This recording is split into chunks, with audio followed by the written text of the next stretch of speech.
Good evening, all, and welcome tonight. And thank you for everyone that's come on here to see the meeting, and everybody at home joining us on YouTube as well. So thank you. So I'm Councillor Sayar Raza, Chair of Overview Scrutiny Committee. It's now 7 p.m. and I would like to welcome everybody to this meeting of the committee, my fellow scrutineers, cabinet members and officers of the council, and members of the public, whether present with us in House or watching the committee on Council's YouTube channel. Our agenda today sees us welcome partners from Metropolitan Police to look at neighbourhood policing across Hounslow. We will then consider Council's 2025-26 budget ahead of February's Borough Council.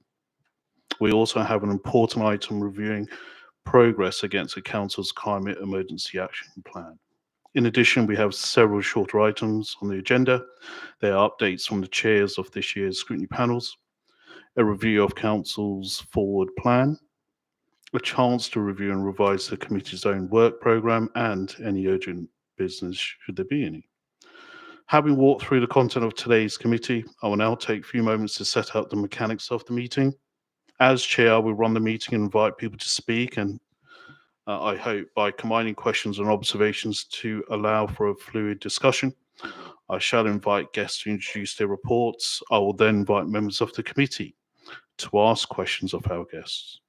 I, or Councillor Mia, as my Vice Chair, shall then speak last and then briefly sum up the discussion and advise of any issues or common ground to note. Every member of the committee who wishes to speak will have the opportunity to speak. Please be mindful of your fellow committee members and our guests, and ensure your contributions are pertinent and help us frame meaningful recommendations. Excuse me. Having set out the way in which I will chair the meeting, shall we begin? Agenda item number 1. So this is apologies, absence, declaration of interest, and other communications from members. I haven't received any apologies. I do believe I've got 2 lateness, or is anyone else? Councillor Nagarash is late 50 minutes. Thank you. Any others? Thank you. Any communications or declaration of interest from any member? I think we all had the same email from Bill Lee, who's the head of Unison, about item 5 on the agenda tonight. Noted, thank you. Okay, we move on to agenda item number 2. We have before us a set of 2 minutes of meetings of the committee on the 19th of September and 24th of October 2024. Does anyone have an issue of accuracy to raise on a particular set of minutes? If so, then let me know. Otherwise, we agree the minutes now. Agreed, thank you. Yep. Okay, moving on to agenda item number 3. Metropolitan Police, neighbourhood policing. It is all too easy to scrutinise committees to be introspective, looking in on the work of the council to exclusion of the borough at large. During my time as chair, I've sought to ensure OSC not only considers activity undertaken by the council, but also key local partners. We regularly invite colleagues from health sector, from social housing providers, and from the police to our committee. Tonight is another opportunity to consider the role partner organisations play in making the borough a place where people can thrive. Those members who were on the committee last municipal year will remember that Metropolitan Police provided us a useful up-to-date of their work locally.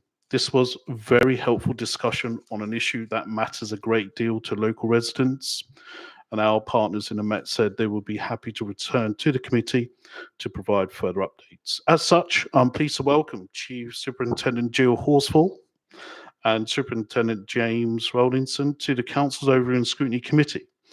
Chief Superintendent Horsfall is the Metropolitan Police New West Area Basic Command Unit Commander, and Superintendent Rawlinson is Hounslow's recent appointed neighbourhood policing lead. Thank you both for your time this evening. Members will have read the presentation contained within your agenda pack. It is reassuring to read that crime rates have reduced over a fifth this year. Although theft appears a particular problem in parts of the borough, I hope you can elaborate on this tonight and to expand on your efforts to recruit more police. Jill James, would you like to introduce your report? You do have 5 minutes. Thank you. Thank you. I'll just take a couple of the 5 minutes to just give you a bit of a strategic overview of the Met more widely at the moment, and then James will take the remainder to talk about Hounslow specifically before we move on to the questions, which I'm sure you'll have. As you said in your introduction, both James and I are new to the borough and the BCU. We both started in November. I'm really excited about being here, and I think fresh eyes are always useful in terms of looking at things anew and seeing what improvements can be made. More widely across the Met at the moment, you may have seen in the news today that we are very pleased to be able to tell you that following the HMIC FRS inspection most recently, the Met has come out of Engage. You may recall we were placed in special measures in the summer of 2022, and coming out of that now recognises the considerable efforts we've gone to make many improvements. I won't go through all those because we don't have the time, but there is some publications available if you like, or we can talk about it in the questions. Looking forward to the year ahead, you may also have seen in the news, like many public sector organisations, there are going to be some challenges for us financially. You're probably very familiar with that, bearing in mind the budget is on the agenda tonight as well. It is public knowledge that we will have a funding gap for the coming year. We don't know how large that funding gap will be because of the way the processes work just yet, but we are already looking at and making decisions around how we can work more effectively and how we can make sure everything we do targets our priorities properly, and whether there's anything we can stop doing. And clearly we will consult on that where appropriate. And the other backdrop to that is that, you know, while we have to look at what we're doing, it is at a time of increasing demand. So, you know, capital city policing attracts significant public order commitments, for example, and other things. And no doubt at some point we will talk about abstractions because, you know, the officers who work in Hounslow also service the wider Met, as all officers do. So there are those considerations to take into place. I'll leave it there for the board overview and hand over to James for a bit of a Hounslow-specific introduction. Thank you, and thank you for inviting us and to all the committee members as well. Sorry, my voice normally carries anyway. Sorry, thank you. So just in terms of Hounslow specifically, I'll again keep it very brief. In terms of crime and antisocial behaviour, we are seeing a reduction financial year to date. I stress that we are still not at the end of the year, so those numbers will need to be finalised. But at the moment, we're looking like so far this year about 1,000 offences less, about 500 antisocial behaviour cases less than we were last year. So I think we're heading in the right direction. As you mentioned earlier, and I'm sure we'll come on to it in the questions, theft is a particular issue. That is an issue across London. That is not just for Hounslow, just to reassure you, it's not a specific issue for this borough, but a wider issue. And in some ways, we are being impacted less than some other areas of London as well. But that doesn't mean we're not doing anything about it. We absolutely are. So we are still committed, despite all those other pressures that we have from central London policing, protest, etc. We are still very much committed to providing local ward-based policing. Every single one of our ward teams has the required numbers of police officers on, PCSOs on it. We have ward panels where the community can help set local priorities. We meet regularly with local authority colleagues as well, once a month, to talk about crime issues that are arising, so we can identify partnership working opportunities as well. So there is a lot of work going on. We are still, despite everything else, we are absolutely committed to making sure that neighbourhoods and your wards do have the representation from the Met locally as well. And throughout all that, we're obviously still answering 999 calls, 101 calls, and everything else that goes on at the same time as well. So I'll probably pause there if that's okay, Mr. Chairman, just to, this is your evening to ask us questions rather than for me to necessarily present. No, thank you. Thank you for the report there. Yeah, okay. Look, so it's now time for the committee to ask those questions. We've all sort of seen the report. If I could just start. Okay, I'll start with my own. A question from me. I'll kickstart this. So, what highlights over the last year have you seen or haven't seen within your report?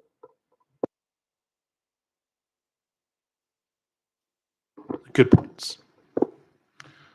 So good news. So I think the good news is that Hounslow is still a relatively low crime borough when compared to the rest of London. No, we are still part of the capital. We have Heathrow on our doorstep. We have challenges, and I'm not going to pretend we don't.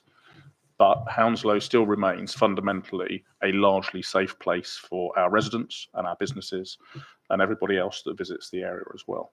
We don't see huge amounts of the more serious end of violence, for example. We are not seeing lots of gang activity or anything like that that some other boroughs have. What we do see as well, and one of the things that struck me being new, so bear in mind that I've only been here since November, please, but there does seem to be a lot of cohesion within the community.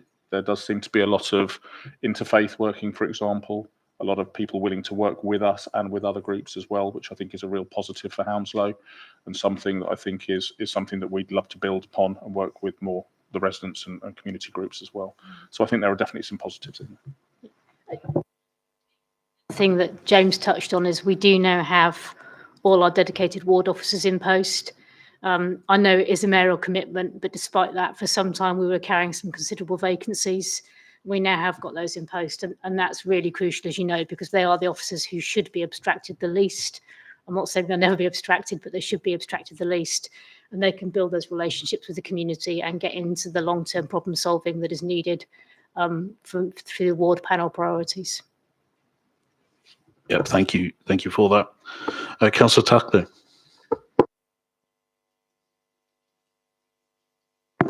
Thank you, Chair. First of all, I'd like to congratulate our officers.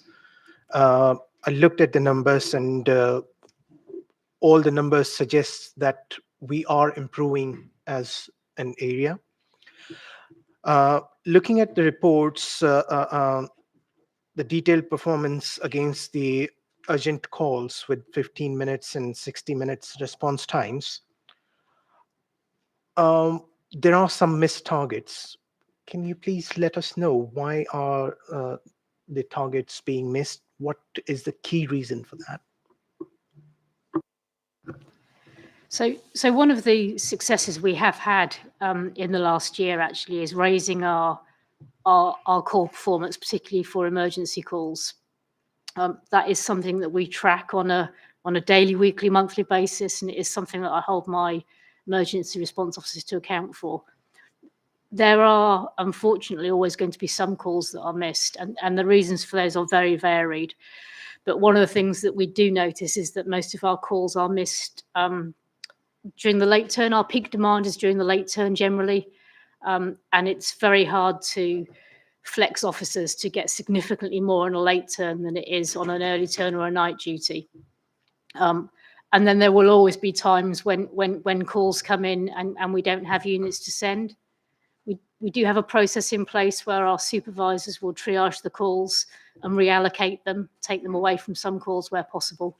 But it's very hard to give you a single reason why a call might be missed. But we do have a system which prioritises according to threat, harm and risk. And it's very difficult to say to somebody, your call is less important, and that's not how I want that to come across. But we do try and prioritise violence, for example.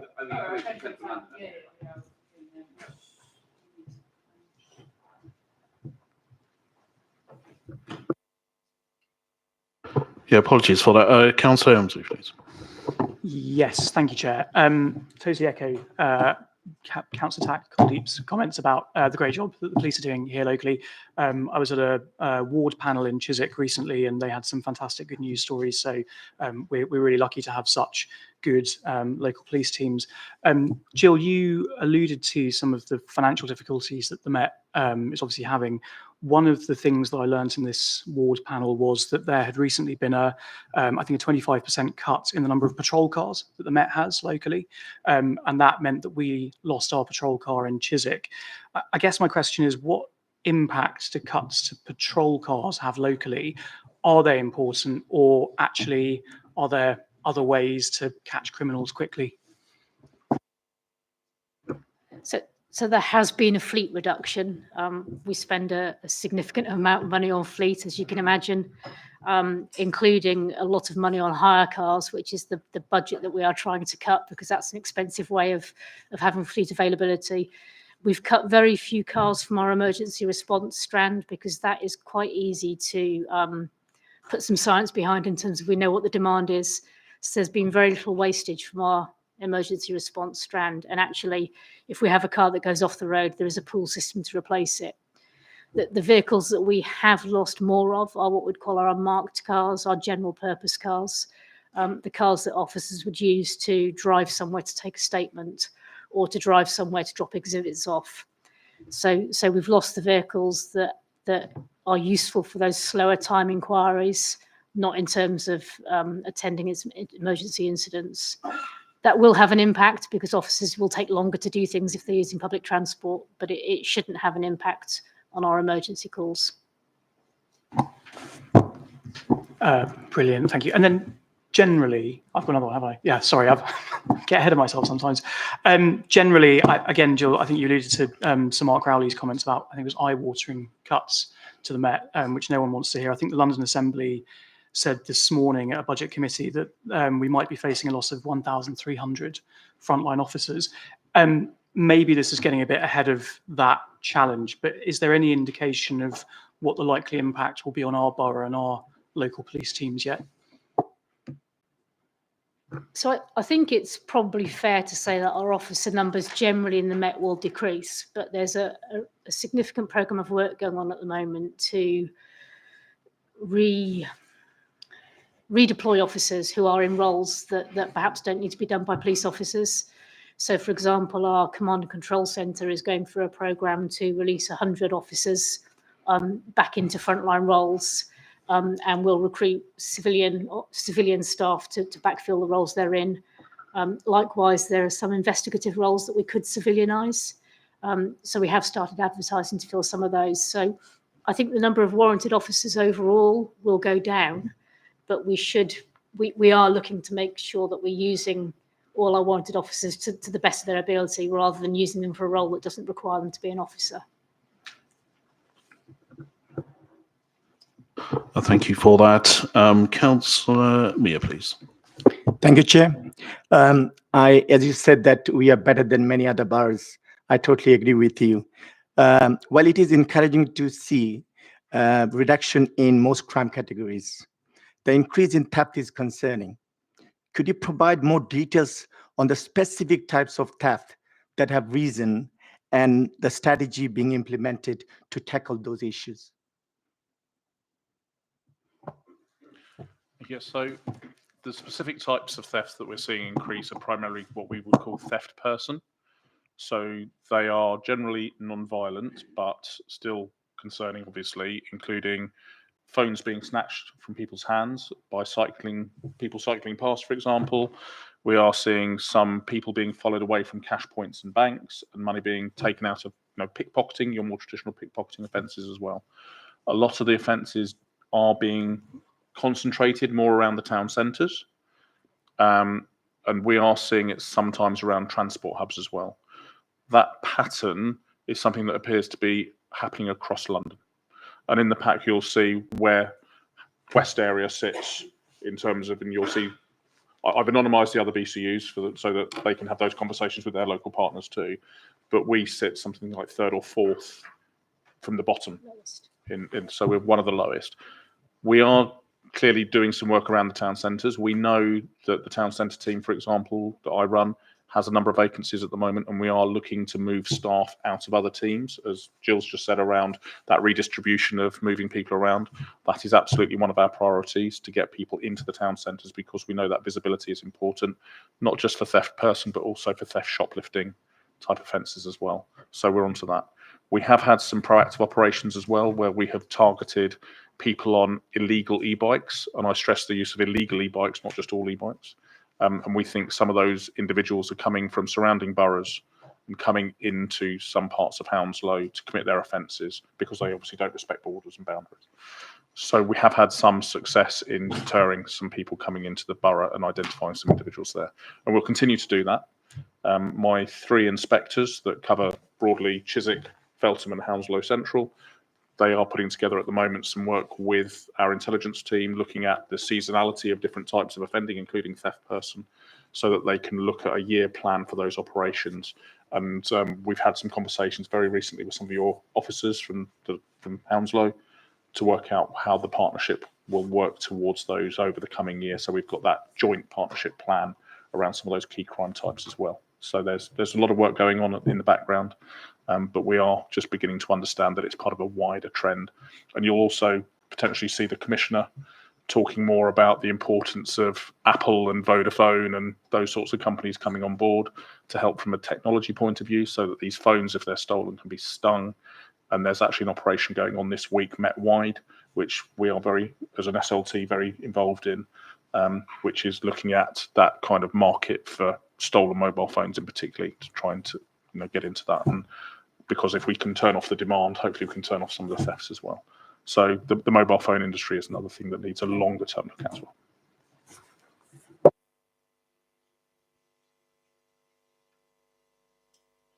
Yeah, thank you for that. It was just with the theft by person. Can you tell us, or the mitigating? What are you going to do to mitigate those thefts or bring them down? So theft person covers a broad range of ways that people steal things. So we will need to look at the town centres primarily, because that is the hotspots. So it is about increasing visibility. It's about working with our partners in local authority, CCTV, that kind of thing, working with the businesses as well. Where we identify that bikes, mopeds, etc., might be being used in the offences, we will change our tactics accordingly. We will have plainclothes operations where we can as well.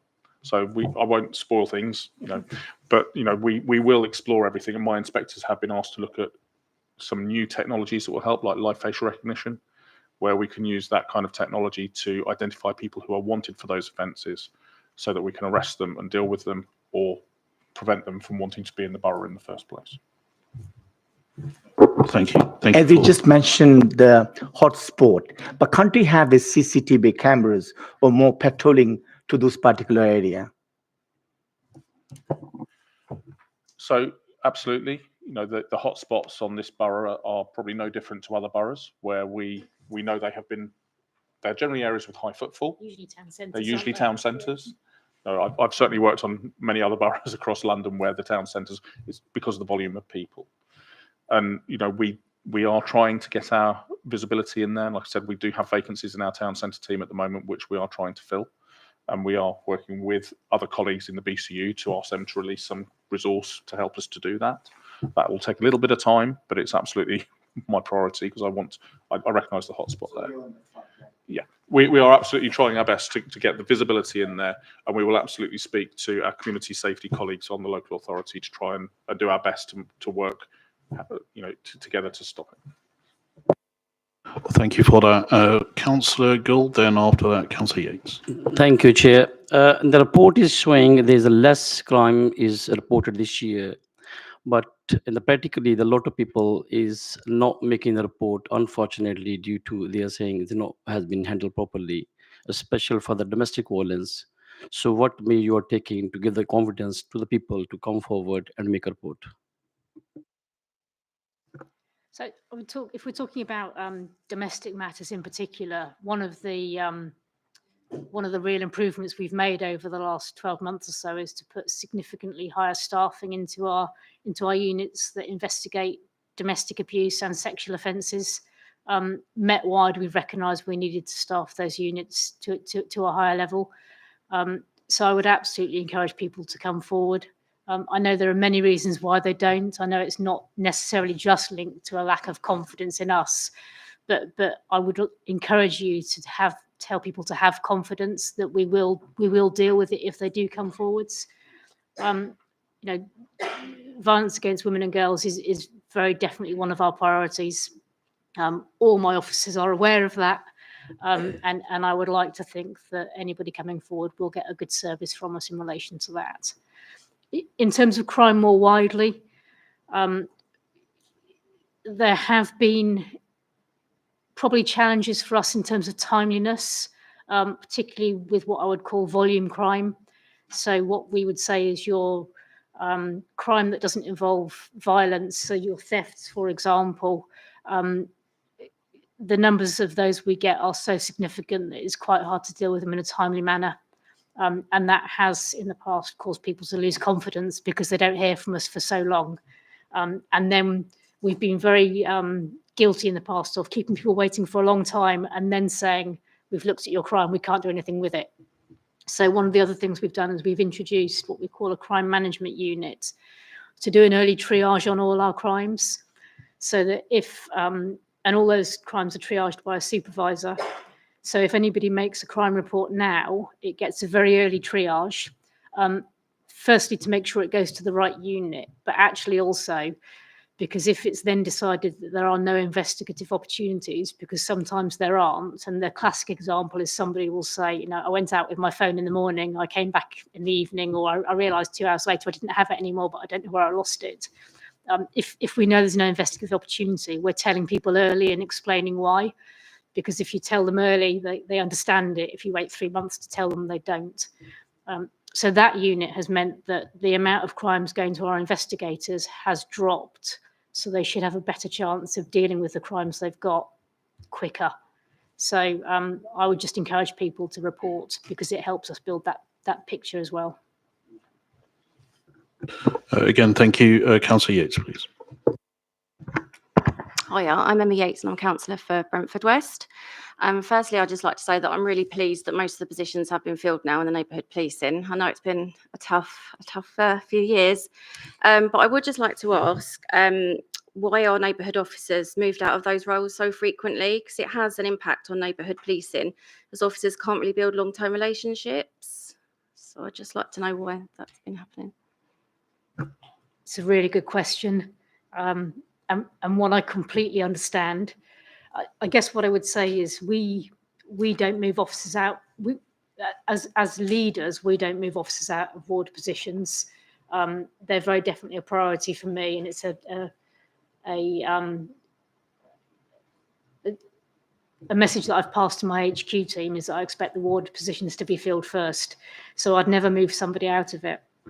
But what I can't do is keep them in those positions for longer than their tenure if they are successful at finding another job. So once they've applied for another role, if they get accepted for that role, there's a limit to how long I keep them for. And we're really caught between a rock and a hard place in terms of providing the best service to the community and having officers build that experience and allowing the officers to progress and develop their careers and specialise elsewhere. And there's a real balance for us between those two, and it's quite a hard one to strike. We do find some neighbourhood officers who stay for a long time, and we're very lucky that they do. I think for some officers as well, it's either a role officers really take to, or they see what they perceive to be a role that fits them more. So some officers come into emergency response, find that it's not their niche, and will move to a neighbourhood's role, and some officers do the reverse. Officers find roles that suit them.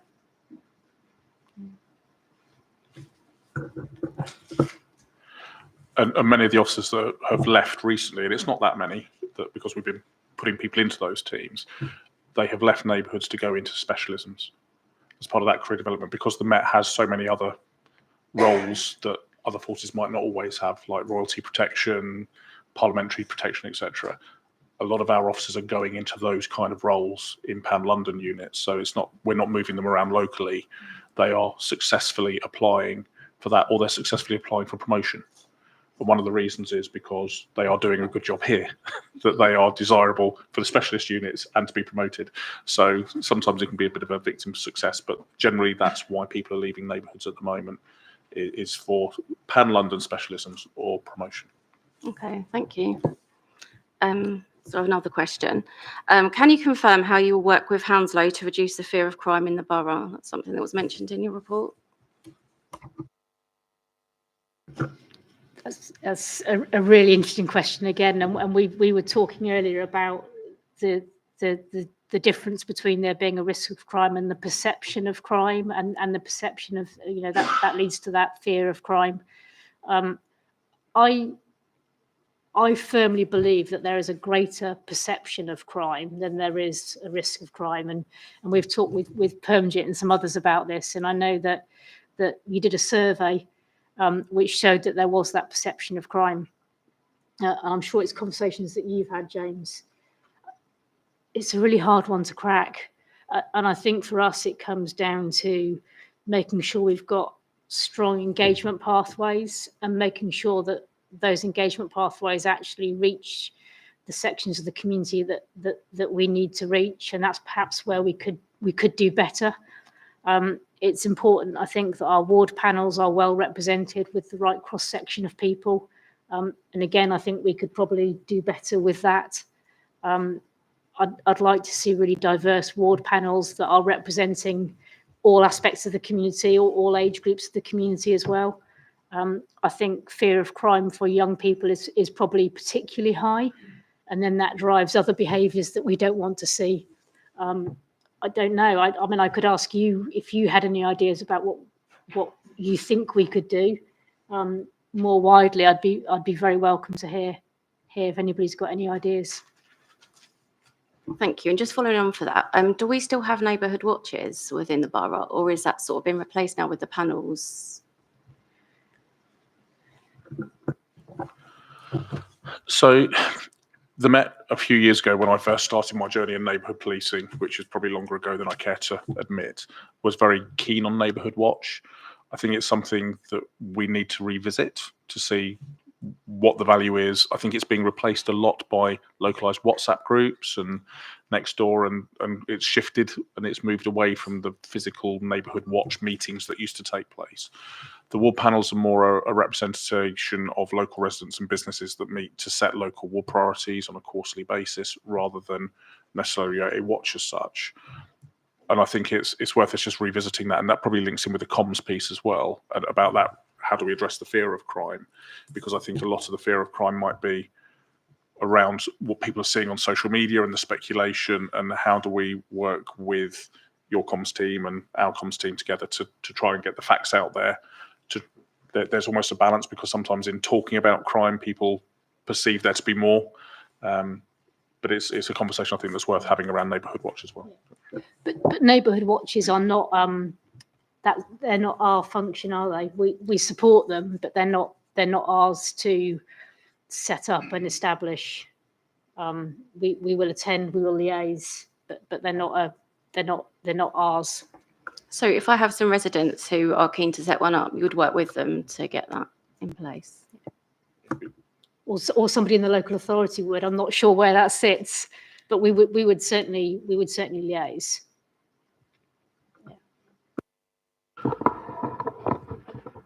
Sorry, I have one last question. Last year in the report, you spoke about county lines. There wasn't anything in there this time, so I just wondered what you'd been doing to combat county lines in the borough, and what plans you have over the next 12 months.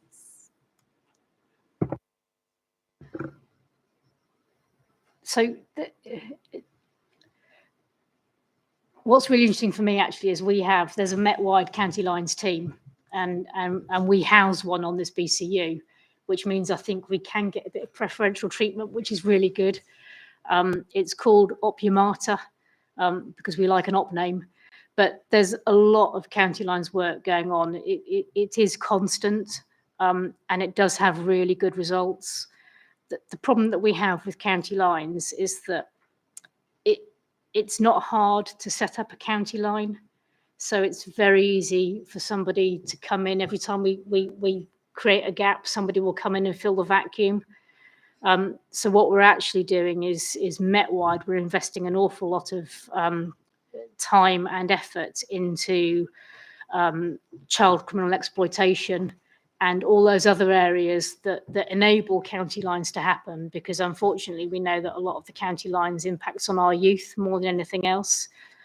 So I think the biggest challenge for us, along with any gangs work, is to, if you like, cut off the people who are doing the legwork, to make it less attractive for them to get involved, because unfortunately it's such a lucrative line of criminality that, you know, as fast as we arrest, charge, remand, seize assets, because we do seize assets, there will always be people who are ready to step in and have another go. So we need to make it less desirable at the lower end. We need to make it so our teenagers don't want to get involved, and that needs to be a complete partnership response. Brilliant. Thank you so much for that. And thank you, committee members. Look, we've got to move now, just for time restraints, we've got to move now to the discussion of the report. We've heard a lot there. There's a lot in the report as well. Just being a little bit mindful, not to just dominate the discussion, but does anyone want to talk about the report itself and following up from there, sort of making recommendations?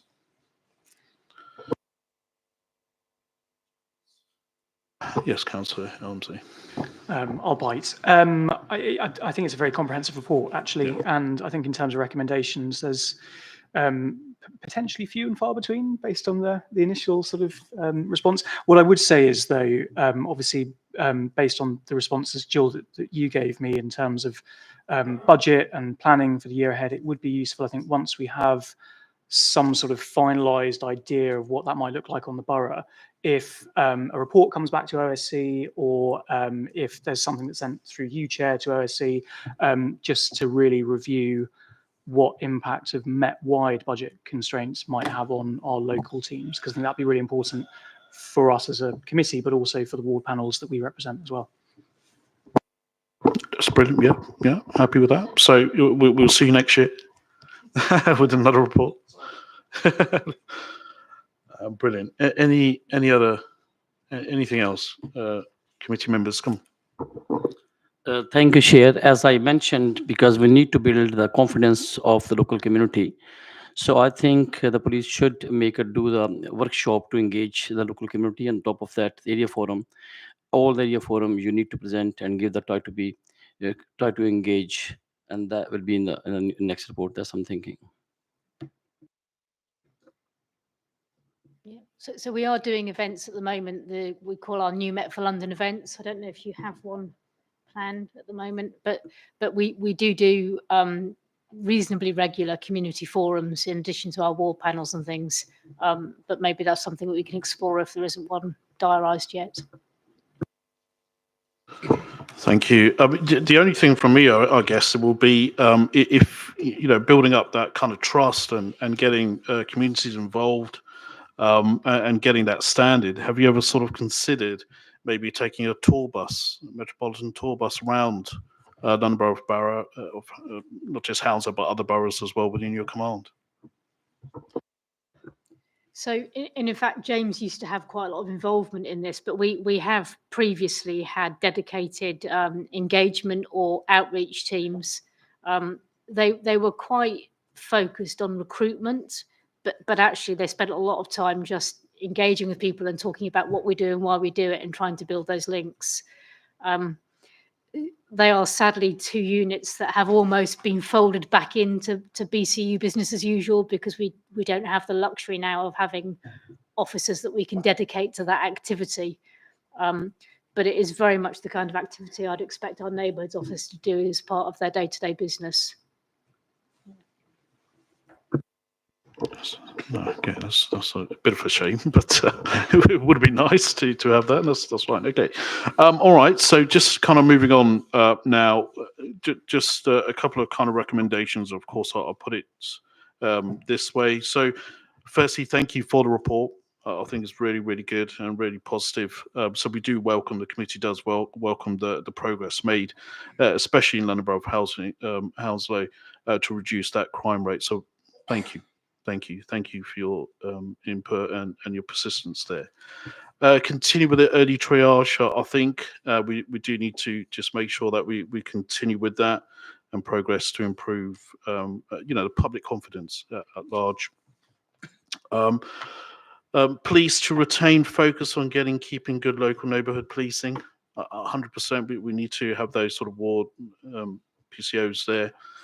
Continue work with local partners as well. Please do reach out to us. Believe it or not, you've got the leader here in CLT, the team in this room right now. So if you do want to speak to them afterwards, of course, you're more than welcome to speak to them. No problem at all. And just the update on the local impact of budget constraints that Councillor Emsley was mentioning there. Yes, if we could get a report to us, that'd be great. You don't have to, of course, come in next year, but we would love for you to come in next year. But the report can be any time. Whenever you get a report, you can, of course, send that to us. But yeah, thank you so much, both of you, for your evening. Thank you. Thanks. With regards to the recommendations, are we all in agreement as a committee? Yeah, we all happy with that? Thank you. It is a vote, so yeah, thank you all. That's passed, and you're happy with that as well. Wonderful. There we go. All done. Thank you so much for that. You're more than welcome to stay for the budget of the council if you wish to. There's plenty of seats there. Okay, fair enough. No problems. Well, thank you all. All right.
Are we all settled, ladies and gentlemen? Brilliant. Okay.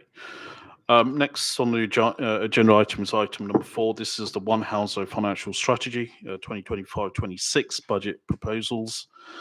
The main item of business tonight is our scrutinising the One Hounslow Financial Strategy budget proposal for the coming financial year. When we met last, we heard from the Centre of Governance and Scrutiny, one of the proposals the Centre Scrutiny Impact Review made to Hounslow, and something that both we as a committee and the council at large welcomed, was to think about how we could adapt our approach to financial scrutiny. As is often the case with these things, the way forward seems an iterative one.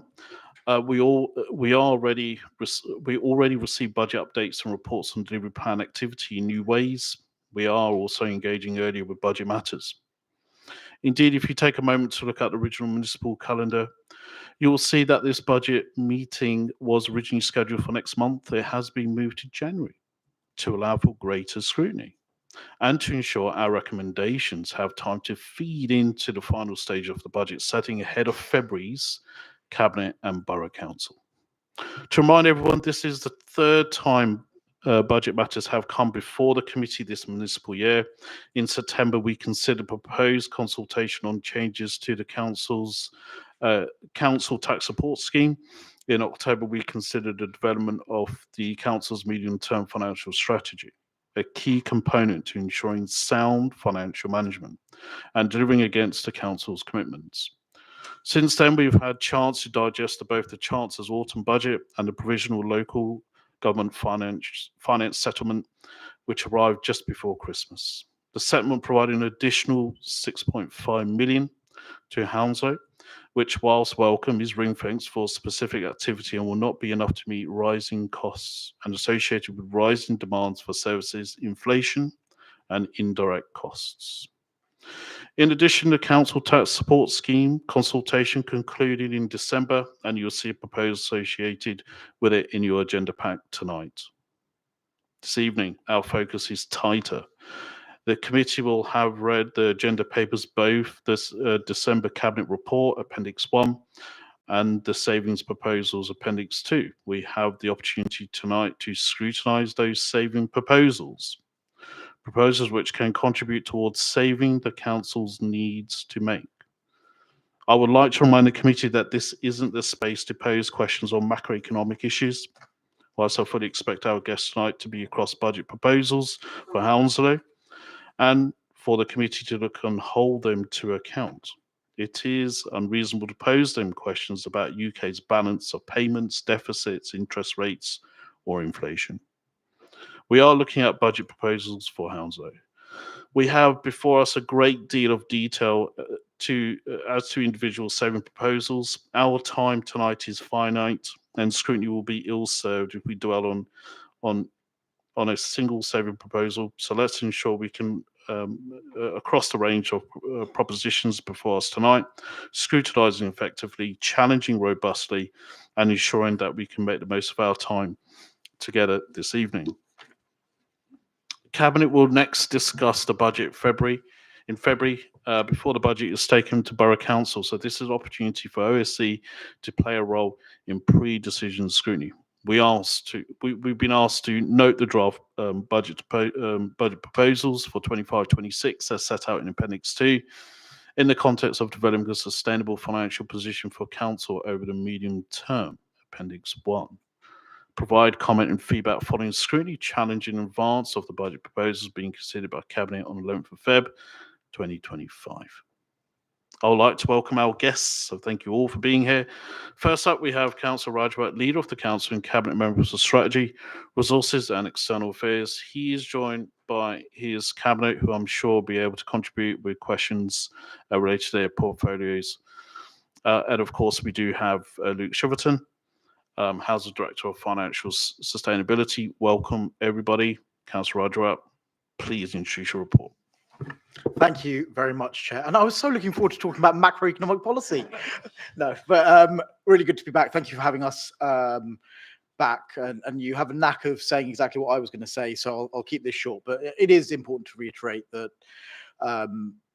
this has been a long process, and actually we've welcomed the feedback previously from scrutiny, and what you see before you is the result of a lot of work, a lot of thinking, and as you say, Cabinet members are here to answer on specific questions within the proposals that you see before you. And I suppose it's just to reassure you, or maybe fill you with dread. This isn't the end of the process. This budget cycle is a continuous process, and we're already starting to think about what we do after we set the budget in the new financial year. To be back here to give you more assurance around some of the stuff that we are thinking and how our thinking is emerging. I was going to stop there. If you don't mind, Luke will just talk a little bit about the process that we follow, just to give scrutiny some assurance around that process and understand that before we get into questions, if that's all right. Brilliant. Yeah, thank you. Okay, thanks, Councillor Rajwat. So by way of providing a short introduction to the item, I thought it would be useful to cover two things for the benefit of the panel. So the first is to reiterate why the savings programme that's presented in the paper is required within the context of the overall One Hounslow financial strategy. And the second, as was just noted, was to provide an overview of the process that we've followed to arrive at the detailed pack of savings proposals that is included as an appendix to the report. And hopefully the panel will note that not only is the scrutiny meeting scheduled a month earlier, but there's a lot more detail contained in that pack in support of each of those individual savings proposals to try and provide greater transparency within the process. So firstly, the why in relation to the savings programme. So the OHFS update that you'll have received as scrutiny back in October outlined the need for the council to deliver £30 million worth of savings in order to cover its medium-term budget gap. What we mean by the budget gap is the difference between the projected levels of future funding that the council is expecting to achieve versus the expenditure requirement that it's got to meet the demand of its services. What that update would have also indicated is that a large proportion of that programme, certainly within the parameters of what's realistically deliverable, should be front-loaded into 25-26, i.e. next financial year. And what all that means is that the savings presented in this pack are critical to kind of helping the council to both balance its revenue budget and ultimately reduce its reliance on reserves to kind of keep itself operating into the medium term. In terms of the process itself, so as we just mentioned, it's been a 6-month process that kicked off back in the summer. A lot of work has gone into this. It's been collaborative and inclusive, so it's involved all council directorates. There's been shared accountability and responsibility across the whole leadership team and the cabinet members. The way we kind of went about doing this was to develop a long list of savings options and ideas, and then kind of subsequently work through those, focusing on an assessment of deliverability and impact on residents, and to kind of whittle those down into the items that are in Appendix B. And they're the proposals that at this stage are considered the most suitable to be taken forward in the short term for 25-26. And they're the ones that are presented for scrutiny this evening. Brilliant. Thank you very much for that. Well, let's crack into the questions. If I can start with Councillor Tapp, please. Thank you, Chair. My question is how confident we are with these savings propositions, and how we have arrived to just exactly these figures, or have we taken these figures towards the lower spectrum or the higher spectrum? I mean, whether these numbers are up to or minimum savings. Thank you, Councillor Tuck. So, as Luke kind of alluded to, that this 6-month process hasn't just been about identifying savings, it's about really challenging them. And each cabinet member has had a number of conversations with their executive directive and teams around deliverability. And I've been very clear with cabinet and my own officers that whatever goes into this pack needs to be delivered. So the first thing is, there is a certainty around delivery, and that will feed into the monitoring that we do as standard, and we'll be watching those. And as I've said before, I meet with cabinet members quarterly to go through this and other financial matters as well. In terms of the second part of your question, it's again, it's tied to that deliverability. So some will be maybe the case that there is more work that can be done in subsequent saving rounds that may well increase that number. Some are income targets that we need to monitor quite closely. If they are delivering, then we may well turn up the screw slightly. And some we have to have some sensitivity around potential impacts on service delivery, and therefore that's reflected. So it is a mixture, but it's not a case of just an arbitrary target, pluck a number out, and that's what we deliver against. The numbers that are in here are ones that we are confident around delivery. If there could be more, great. Where there are less, then they'll get monitored and picked up, and I'll be asking questions around why we're not delivering those. Thank you. Councillor Elmslie, please. Yes, thank you, Chair. I think Paul referred to this as a triumvirate of questions, so hopefully that's not as scary as it sounds. But I think it would be remiss of me not to ask, obviously, about council tax support scheme and the cut there, CI04 for those who follow these things in packs. So I did a bit of background research, and there were 125 responses to the consultation overall. I guess first part of the question is that enough? Are we confident that was enough? And do we feel that this has been absorbed and reached the people who are going to be impacted by it? And I guess the second part of that question is, if the results of the consultation come back, because I know they haven't been analysed fully yet, and they will be analysed ahead of Cabinet, if they come back and there is an overwhelming sense of dread, or there is an overwhelming opposition to the proposal, is there scope for significant changes to be made to the proposal? And if there is, how will Scrutiny be able to review those changes before they go to Borough Council?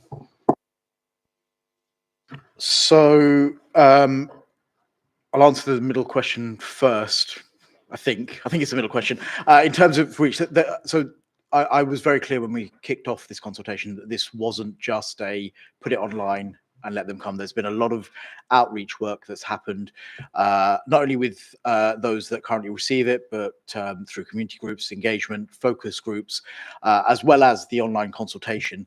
And I suppose for me, it's not about the number of responses, it's what those responses say. So absolutely to the last part of your question, yes, we need to respond to what people are saying, and responding to that in a way that is constructive. But I have to be really clear, we need to make some savings out of the council tax support scheme, and the principles of it, I think, still remain sound.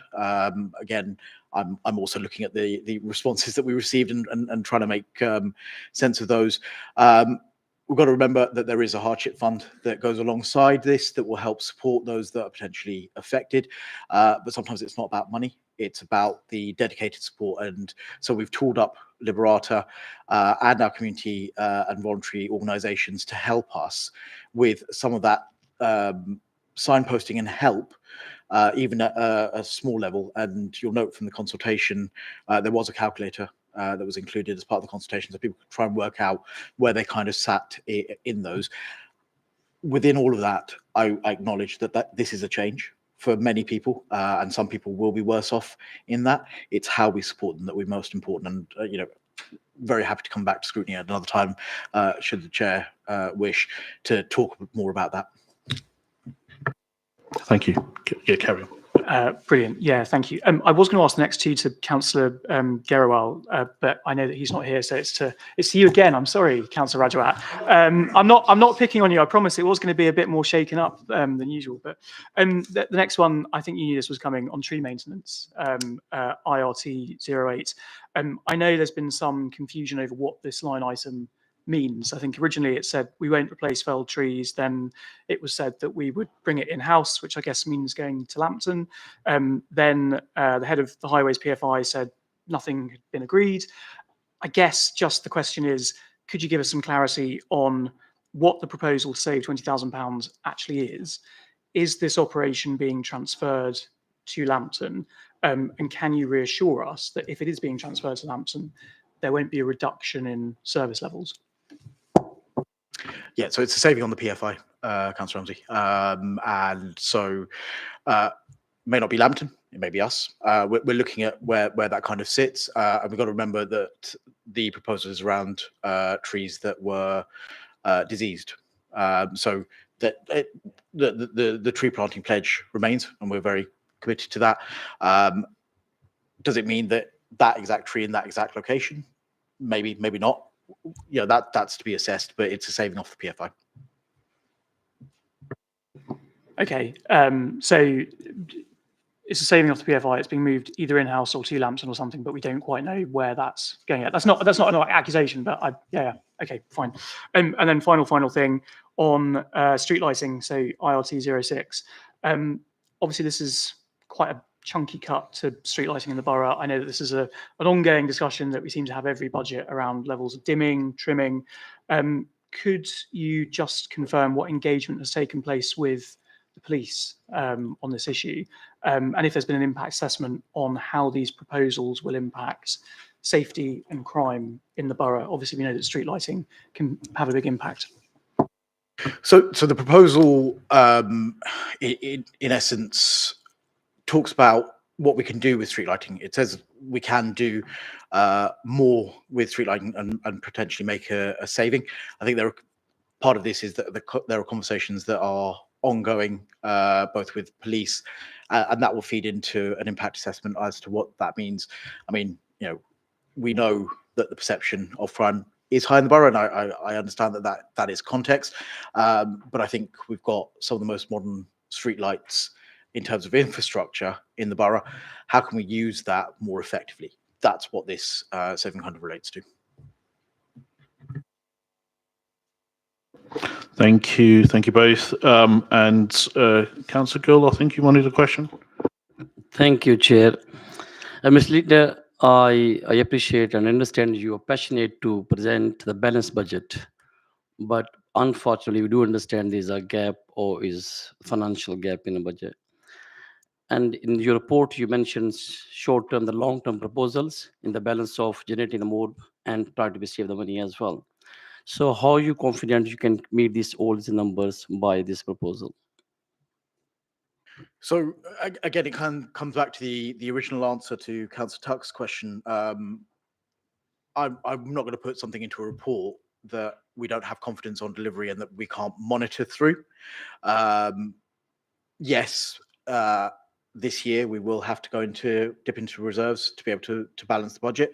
But I'm very clear there is a program through the delivery plan of long-term transformation of our services that will also deliver a benefit to residents and a saving. And part of our strategy, and you'll see more of this when we come back in future years, is around replenishing that reserves, because we faced lots of challenges over the years: austerity, COVID, cost of living crisis, and despite all of that, we've been able to build a level of reserves that insulates us. And whilst we are dipping into it, I'm absolutely committed to be replenishing those reserves so that if there is another rainy day in the future, we've got that in our back pocket. Councillor Meyer, please. And again, on highway, on the highway provide vital services to the residents, and we understand that we need to reduce costs to tackle the deficit. My question on lighting: we are trying to switch off the street lighting while we continuing to eliminate our council buildings. How do you think the resident will respond to it? The question is, we are trying to switch off the street lighting in order to save some money, and at the same time, we are lighting up our council buildings. I understand some buildings need to be eliminated, but my own experience, I was passing through Green Lane, and I seen that building is not used in nighttime, and the light is on. So, how the resident going to respond to that? So, I mean, just to be clear on the street lighting, it may not be turning off all street lights. Just to be absolutely clear on that, it may be dimming. That there are a range of things. Our lighting infrastructure is based on LED lights, so it's how we can get the best efficiency from the infrastructure that we've got. I mean, in terms of council building, this building that we're in is very, very energy efficient. Yes, people have said most of the lights are on sensors, so unless there's someone in the building, they won't be lit, and the building is in use pretty much 24/7. On the specifics of Green Lane, I couldn't tell you. I mean, I just shared my experience. No, I mean, as part of the work that Councillor Dunn is leading on with our climate ambitions and our climate work, obviously we need to be as efficient as possible, and that's a message that goes across the organisation. Those are regularly used. They need to be lit in, but those are not. We can save some money absolutely. on that. Yeah, absolutely. Thank you. Do you want to come in? Yeah, just to come in. I mean, I frequently get questions about this building with people saying the lights are on all night, but the leader's absolutely correct that the majority of lights are on sensors. So when people aren't there moving around, the lights should go off. There are some obviously emergency lights. There is some decorative lighting that we do currently, I think, have on all the time, but these are perhaps things that we should be looking at, and maybe also looking at other buildings as well, just to make sure that we are absolutely making those making them as efficient as possible and getting, squeezing any financial savings that might be there, but also bearing in mind our commitment to the environment and the climate emergency. Councillor Nagra, please. Thank you, Chair. Our leader, just I would like to ask about for the council tax scheme. So just I think consultation been started for last year in November, and just only a few weeks left is going consultation be done and present the budget like in next month. I just want to know that how many consultation you have been already received about this from residents, and like what kind of response you have received. Can you just share with us? So the consultation closed a couple of weeks ago. We had 125. Councillor Elmsley tells me. I thought it was 124. One snuck in there. The responses are being analysed at the moment. So at the moment, I don't have that level of information to hand. But what I can assure you is that the responses will feed into the equalities impact assessment that we presented as part of the proposals when the budget report is presented. All right. Thank you, Leader. Thank you for that. So it's just a question from me, really. But firstly, I just want to say thank you for such a good piece of work. It's long time coming to get these savings. And the work you've done is really, really encouraging. The only other thing from me was, is there any other avenue that you can explore for savings? So I think as Luke kind of alluded to, and I've been very clear from the start of this process, nothing is ever off the table.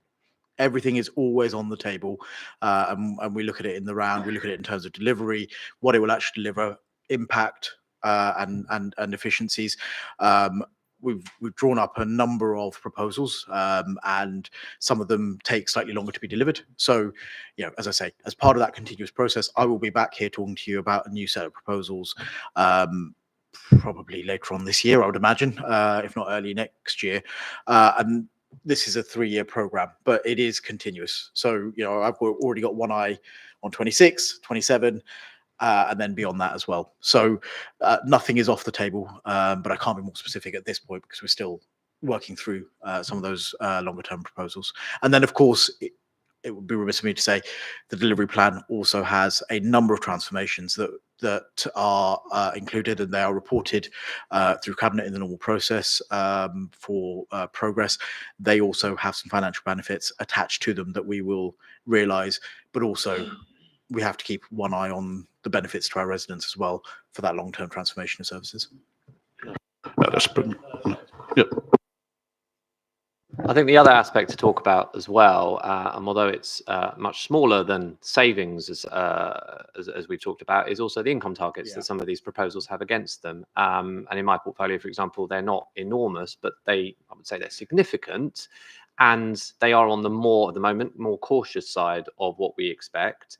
And obviously I will be, officers know, I will be pushing officers to maximise that where we possibly can, and pushing that into future years as well, continuing those saving targets. We're in a good place to generate what we're saying at the moment, but it is about pushing that forward. And that's not about necessarily pushing that on business owners or residents or anything like that. It's about how people who are accessing our services, like planning, for example, big developers, are paying for certain things that at the moment they're not necessarily doing in the way that we would want. So it's those kind of things that we would be also hoping to maximise on. Thank you for that, Councillor Bruce. Yeah, I like the income. I've always liked the income part of things. So thank you for that.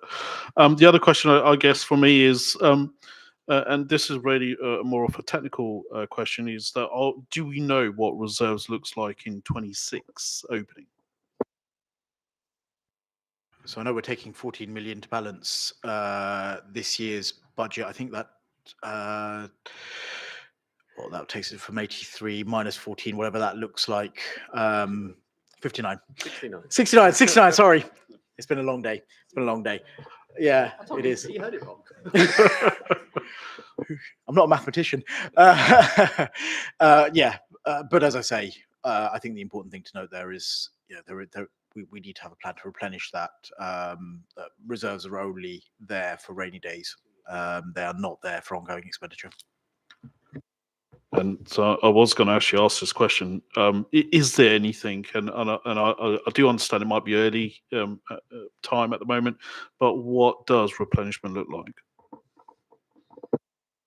It is very early, but it's it's as we're delivering some of these efficiencies, looking at some of the income that could come in, the transformation work, all of that. Any new grants, anything that government is doing, looking at how we can use that in the best way. It doesn't need to be spent straight away. Can we put it away into reserves and use it later on? But you're right, it is quite early, and there's probably, and in fact, not probably, there is a bit of work that we need to do internally just to articulate that, so that when I'm next here, we can talk about that in a little bit more detail. Final question, I promise you, it's a final question.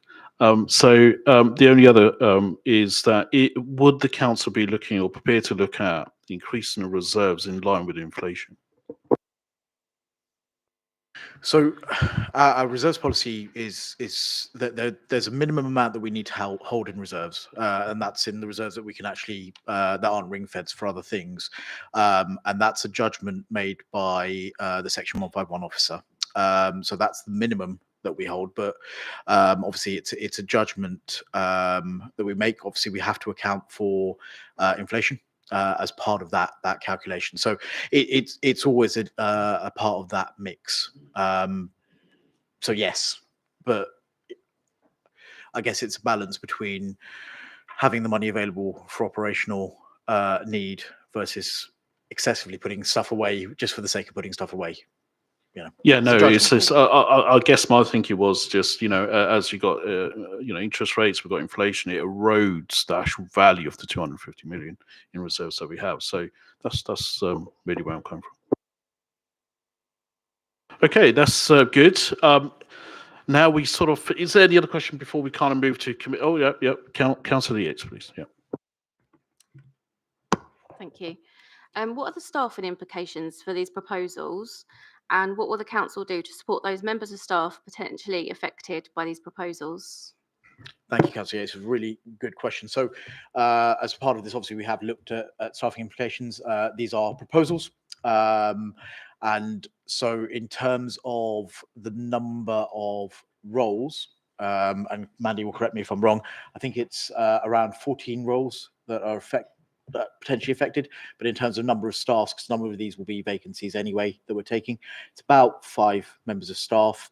As a council, we have a jobs match service. So any staff that potentially is affected by these proposals, we will look to redeploy, see whether there are other skills that they have that would lend them to another role within the council before we go through the formal process talking to the trade union. So it is a small number, but we want to try and help those staff as much as possible before any sort of redundancy process. Got that right, haven't I? 14 posts, 5 individuals. Yeah, 14 posts, 5 individuals. So I suppose what we've tried to do as much as possible is look at service efficiencies, income generation before we start looking at reducing the headcount, because we know once a member of staff or once you reduce the headcount, that's a lot of knowledge that leaves and may never come back, and that's quite valuable. Thank you. Councillor Sidhu, please. In terms of the reserve positions, what is the council doing in light of these proposals to ensure that we are protected in a worst case scenario like COVID happens again? Yeah, I got at the forefront. Reserves are only there for rainy days, and COVID was really a rainy day. So again, it comes back to that point around being really clear that we have to replenish reserves. There is a disappearing.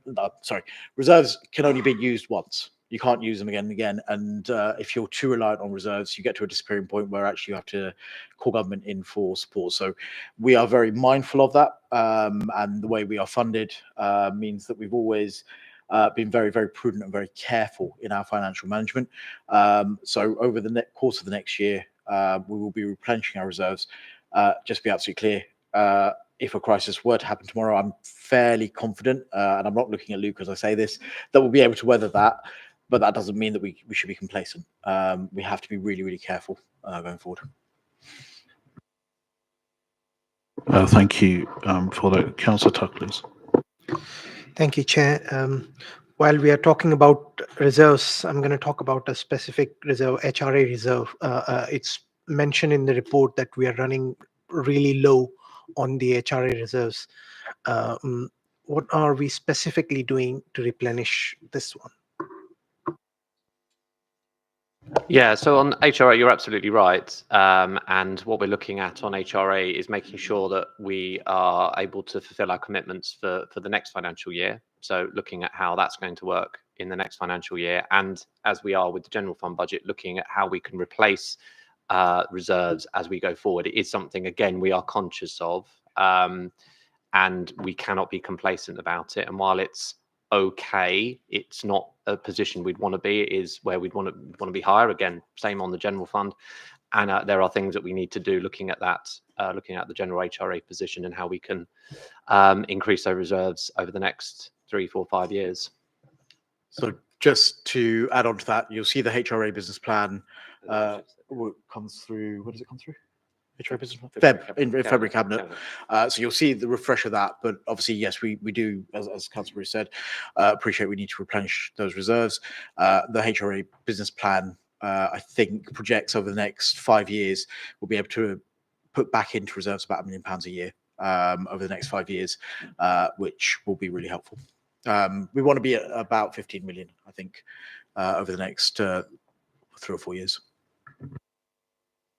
Thank you, Councillor M2, please. Yeah, thanks, Chair.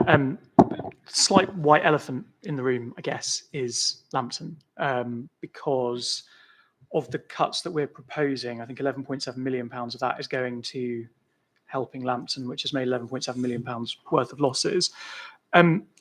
What's being done to rectify that? Because, I mean, a lot of these cuts, to your point, Councillor Rajat, we need to present a balanced budget.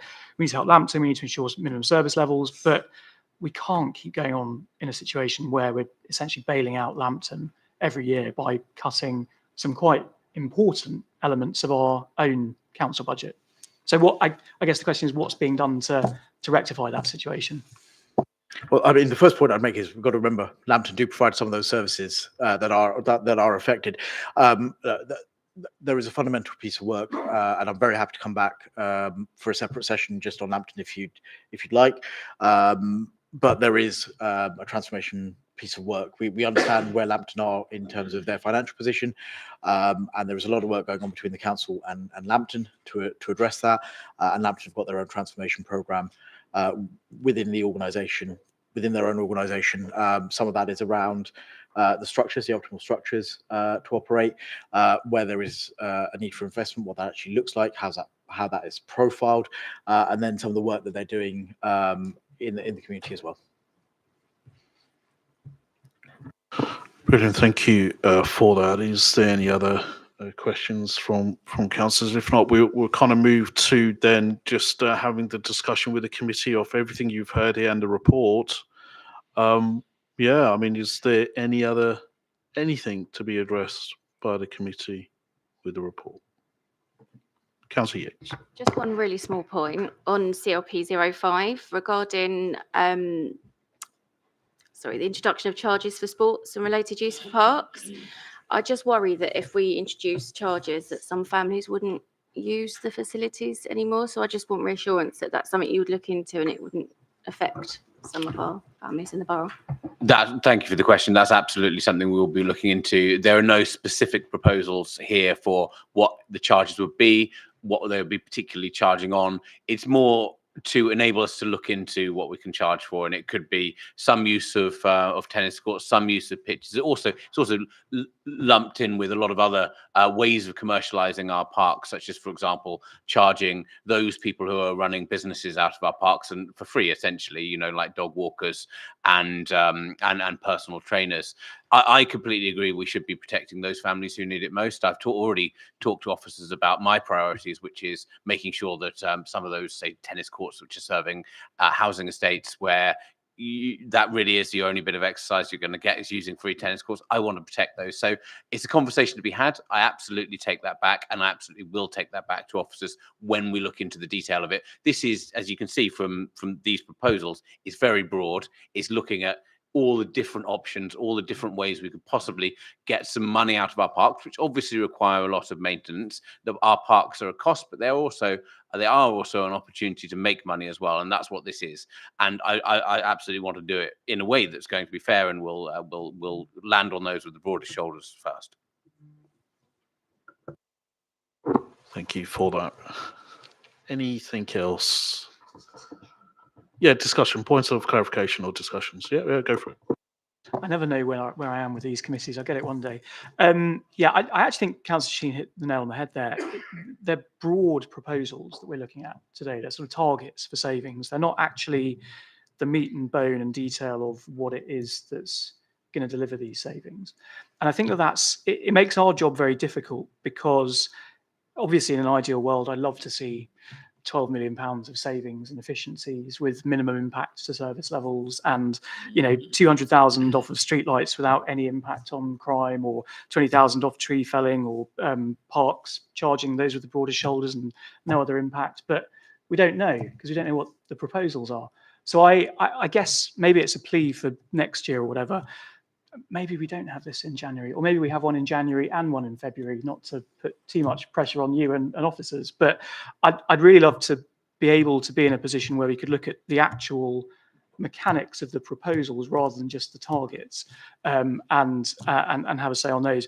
And I think more broadly, I guess, I don't want to talk about recommendations, but I really want to see what we're going to do with Lambton, because that is sucking up so much of what we're proposing in this report. And obviously, I know the tree stuff isn't a done deal, but if that goes to Lambton, it almost seems a bit bizarre that we're making cuts to bail out Lambton, but then giving them operations in order to make those savings. To me, I can't quite get my head around it. So seeing the action plan for Lambton, I think, is absolutely critical. I appreciate that's not coming before the budget, but at some point over the next year, I would love to see that at OSC. And if we do a scrutiny in a day, if we do a dedicated session on it, that to me is the number one financial, not burden, not black hole, but one of the biggest financial white elephants that we have in the borough. So I'd love that to come to OSC. And then this almost sounds a bit blasé to say, but I mean, I know that Councillor Rajwat and I have had a couple of email exchanges, but the tree stuff, it's £20,000. I know that in the grand scheme of things, it all adds up, but it's working well with Hounslow Highways PFI. So if there is a way of not keeping it with Hounslow Highways, if it needs to be changed, that's fine, but mitigating and minimising the impact that will have as much as possible on the current way that it works.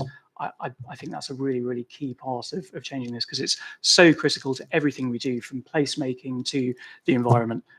That's me rambling, sorry. No, that's fine, fair enough. I think there's, and Councillor Rajwat picked up points there where we are going to be monitoring this. So yes, there will be savings, but I'm quite sure there'll be quite a lot of robust monitoring going into the savings scheme. So if there is issues or problems, we can then mitigate them straight away. So there is, I would say, safeguards in place. Yeah. I mean, you say anything that? No, that's fair enough. Anything else? Yeah. Okay. Sorry, one more, and I can't believe I'm the person to do this, but just reference to what I spoke about earlier, the email from Bill Reid and Unison, who are really keen to be part of this discussion. I'm not shilling for the trade unions. I can't believe that I'm the one who's doing this on the panel. There were a couple of asks that he made in that email. Maybe through you, Chair, we could facilitate that. I'll be in touch, of course. So after this, we can certainly be in touch with Bill Reid. Yes, Mandy. Yeah, just to confirm that myself and the Director of People and Equalities and OD, we do meet with the unions, and this will be a thing that we will speak about. As we said, the people impacts are very limited, but it is still a thing, and we will do that, and we'll meet with Bill and his colleagues. Yeah, brilliant. Thank you for that. And I'm guessing this will be before it goes to February. Yeah. Okay. Thank you. Okay. Any other concerns? No. Okay. So a couple of bits from me then in regards to kind of recommendation, just summarising everything. We welcome the deeper engagement of scrutiny throughout this municipal year. Keen to see this bill upon again over the coming years. Even so, we've got multiple settlements coming next year. We will still want to see, budgets similar to this coming to OSC. So thank you for that. Pleased to see scope for further proposal and commitment to residents through the process. Brilliant.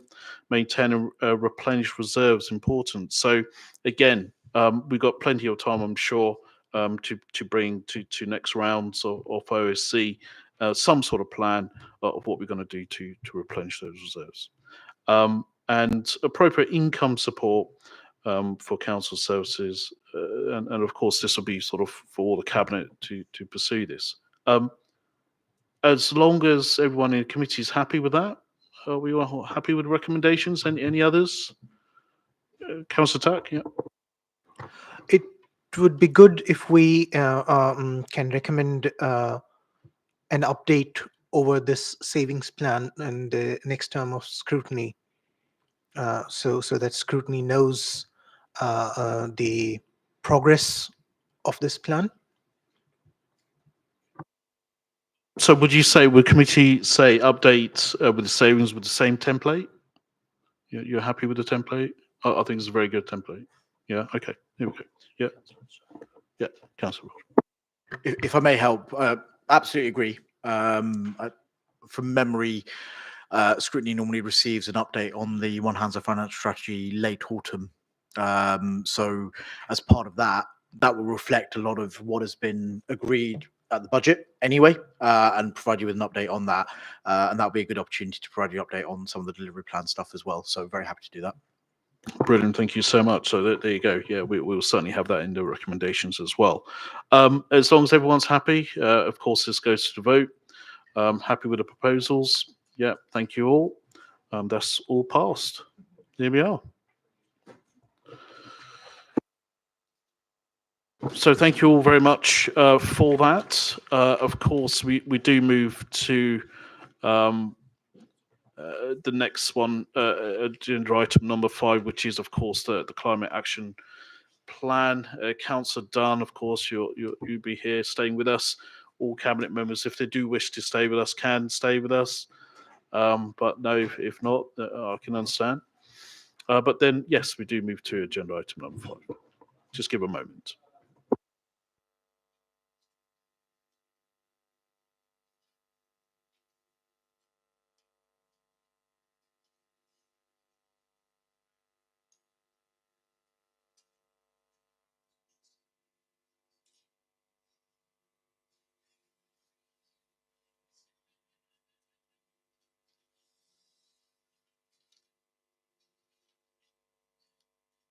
Brilliant, thank you. So we move on to agenda item number 5, Climate Emergency Action Plan. This is the update. Our review of Hounslow's Climate Action Emergency Action Plan comes in a month when members will have read media coverage suggesting 2024 was the hottest year on record, and that the rapid rise in carbon dioxide in the atmosphere is incompatible with the international pledge to try and limit global warming to 1.5 degrees above pre-industrial levels. Reports like these, combined with pictures of fires sweeping Los Angeles, or floodwaters devastating Seville, and closer to home towns and villages in England, can give the impression that there is nothing that can be done. I'm not convinced that is the case, but it is certainly true that when faced with an existential crisis, action is undoubtedly needed. 6 years ago, Hounslow was amongst the first councils to announce a climate emergency. This was followed by Council's Climate Emergency Action Plan 2020. This isn't the first time Overview and Scrutiny have considered the Council's plan. Halfway through its life, we have an opportunity to consider progress. Our guest for the item is Councillor Catherine Dunn, Cabinet Member for Climate, Environment and Transport, and Andrew Cox, Director of Climate and Strategy Programmes. Thank you for your time this evening. We've been asked to review and scrutinise the 4th annual update report on progress of delivering the Climate Emergency Action Plan. Councillor Dunn, open it to you, please, to open the report. Great, thank you very much, Councillor Raza. So yes, this is the 4th annual update on the Climate Emergency Action Plan. So this is where we set out what we've achieved so far, what challenges we've had, and the challenges are very much ongoing, and how we will address these in future. We have set out actions for the year ahead, and tried to clarify some of the plans. And the Climate Emergency Action Plan is very much a kind of living document or a living process. You know, it's not something that's static. We are learning lots and lots throughout this process, because of course it's the first time that we've done anything like this, and it's the first time that everyone is having to make these changes on such a drastic level. And Andrew and I, at the moment are in pretty much daily contact about this, and probably both of us are learning new things on a daily basis about what we need to do, what's possible, what things might have not gone quite to plan. It's constantly changing, and so it's really important that we have these annual updates and that we continue to shape the plans. I took the report to Cabinet just 2 days ago, and you have that report in your pack, but it's the appendix to the report that's the important thing, that is the actual update. And that has been that's the one with the colours. It's designed up in a way that is supposed to be attractive for people to read, but also setting out as simply as possible something that is a very complex situation. And the other thing that is to be as transparent as possible and to be as honest as possible about where we are up to with things. We've got an awful lot to be proud of and an awful lot to celebrate. And so just to pick out a few things that you will read about in the plan. So 70 corporate buildings, that's schools, leisure centres and other council-owned buildings that have been fitted with heat pumps, solar panels, LED lighting and insulation, which has led to, just over the last year, a 19% reduction in the use of gas for heating. And it really is that gas use that we've been concentrating on because that's something that we have control over. And ultimately, we need to completely remove the use of gas, or as much as possible, from our operations. That means that more will be from renewable sources of energy, but much more also coming from the electricity grid. Now, the electricity grid is something that we don't have control over. It is being decarbonised, and a lot of the reductions in carbon emissions, when you look at the wider borough, not just the council's operations, are due to that grid decarbonisation process. But I will say that our plans, certainly the 2030 targets, do rest on full decarbonisation, or as much as possible decarbonisation of the grid by 2030. That is the government's plan, but it's not something that we have control over. So that's one of the things that is beyond our control, that we hope will be in place in order for us to reach our plans. We are generating some of our own electricity, as I said, from solar power, and currently we're generating 18% of the electricity that's required to power our corporate buildings, and we think that we could well be on track to generate 25% of that need by 2026. Obviously, buildings are only a part of it. In terms of other council operations, there's our fleet of council vehicles. So we have increased the fuel efficiency of the fleet, and we've replaced half of them already with hybrid vehicles, and we have a plan to move towards electric vehicles and other renewable sources of energy to power those vehicles. And another huge part of things is around things, again, that aren't fully under our control. So the items we buy through procurement, the contracts that we have with other organisations, and we've already updated the rules around our contracts to ensure that the organisations that we work with also have those plans to achieve net zero. And we will be looking at the procurement rules in a similar vein in the coming year. So the report looks at the council own emissions and also the wider borough emissions, which of course we don't have direct control over, but we can do a lot to influence through encouraging greater use of public transport, encouraging active travel, our EV charging plan. I was at an event today talking about that, to ensure that where people do continue to use private vehicles, that those are ready for the transition to electric vehicles. And then we come on to housing. and the heating of homes across the borough. And that is a huge source of carbon emissions. And again, that is mostly due to the use of gas for heating those homes through central heating. And that is the case both for our own housing stock, other social housing in the borough run by housing associations, and also the privately owned housing stock, whether that's rented out privately or owner occupied. And you will have heard me talk before about our net zero neighbourhoods plans. We also have plans for a district heat network, which I'll be bringing to Cabinet next month. Those are the big projects through which we will be addressing the domestic use of energy and how we're going to bring that down. You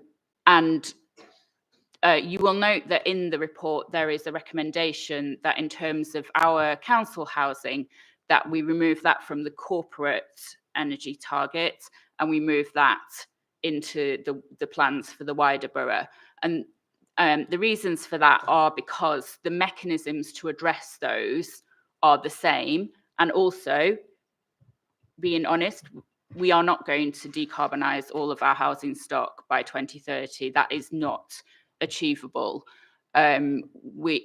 If you look at what we have managed to do already, it is actually really, it's a handful of properties compared to the 13,000 that we own.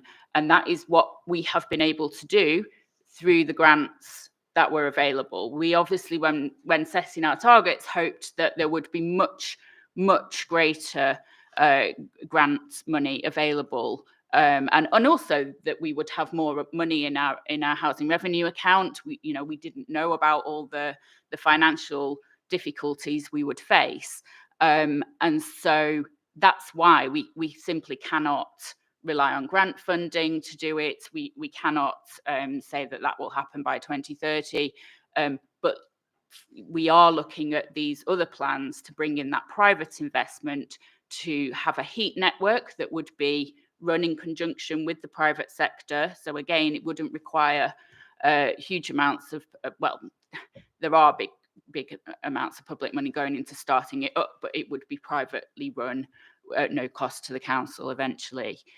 So that's the reason for the that recommendation around social housing. And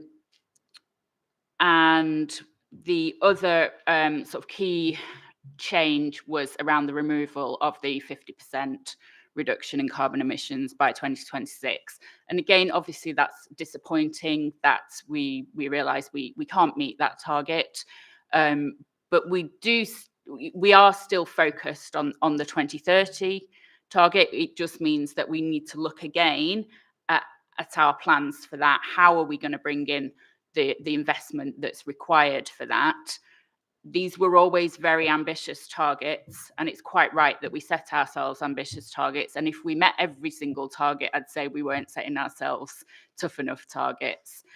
So obviously disappointing to not meet that, but overall, I want to stress that we're doing everything we can, and we're going to do everything we can to try and meet that 2030 target. Thank you so much for your report. Okay, so we kind of move on to the questions. If I could just ask Councillor Emsley first. Yes, thank you, Chair. And again, at the risk of having another triumvirate, I feel like Caesar's going to burst through the door at any moment. But that's a Roman joke. And I actually had a quick clarification question first, just about year-on-year emissions. On page 2 of this year's annual update, it says we've reduced emissions compared to last year by 5%, and that the total emissions this year were 67,000 tonnes of CO2. I went back for my sins and read the third annual update from last year, and that said that our total CO2 emissions were 65,000, which is obviously less than this year. So those two numbers would suggest there's been an increase in emissions this year. But I just wondered if there was a reason for that, or there is a reason. And yes, believe me, when I first got the numbers, I was like, Andrew, what is going on? Why have our emissions gone up?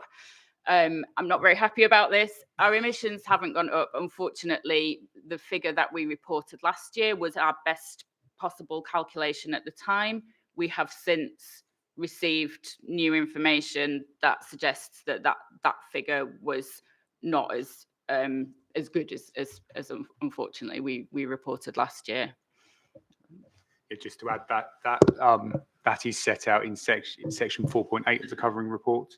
So it talks through the rationale behind that and highlights that. So yeah, we recognise that, as Councillor Dunn says, and you've got some elements of the rationale there through the new data that we've identified following. As you might imagine, it's quite complex calculating all this.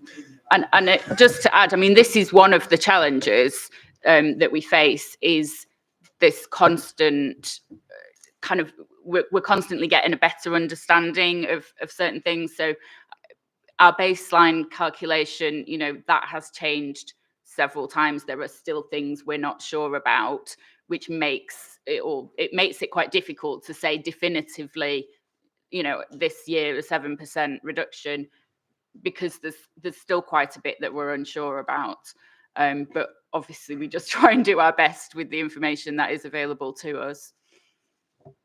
No, thank you for that. Yeah, continue. Yeah, sorry. It was just but that's that makes sense. Are we confident the data this year is slightly more robust than last year? I mean, again, I appreciate that's a difficult question if it is that difficult to work it out. Yeah, I think it's, you know, we are, as Councillor Dunn said, we're learning all the time. It's becoming increasingly robust. I think one of the key things, and actually I think it's set out in the plan, is to be, you know, really tight on the data. So we're really clear of, you know, what we're tracking and when. But I think importantly, what we're trying to do necessarily, rather than necessarily tracking tons of CO2 emission reductions, we're looking at the activities and the data that sort of lead to those reductions, which we have much greater certainty in. So hence talking about the 90% reduction in gas, for example. We can measure gas because we pay for gas, and we've got meters that tell us gas. We can measure that and we know that's critical. Or looking at the number of vehicles. Well, actually, if we know we haven't got any vehicles that are burning diesel, we know that our emissions will be zero. No, we're not going to get there yet. But those are the sorts of things. So we're measuring the right things rather than something that's a little bit, you know, there's ways in which you calculate it, which can be quite tricky. But it's better. It's not perfect. And we will continue to make it as good as possible. But really tracking what it is that's producing the emissions and what we're doing about those is really the key focus. And just to add to that, I mean, one other example is around our procurement, isn't it? I mean, the method that we have used so far is really not giving us a particularly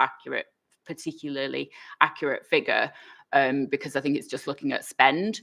So it assumes that if spend goes up, then carbon emissions are going up. And if spend goes down, carbon emissions are going down. And obviously there is some logic to that, but not when you start procuring better things that have less carbon. So we need to delve deeper into that to make sure that we've got a better idea. Otherwise, we'll never ever get to net zero, because we'll always be spending something. Brilliant. And I can feel I'm in trouble for going slightly off topic from my question, but that's super useful. And I think, I mean, again, not to labour the point, obviously it is slightly disappointing that we've only got that 7% reduction as opposed to 50% we were trying to get next year. Appreciate and understand the reasoning that you've set out. I guess my question around that is, when did we realise that 50% next year was unachievable? And did something change? Was it just a calculation issue? What was the rationale, I guess, in the lead up to getting rid of that target?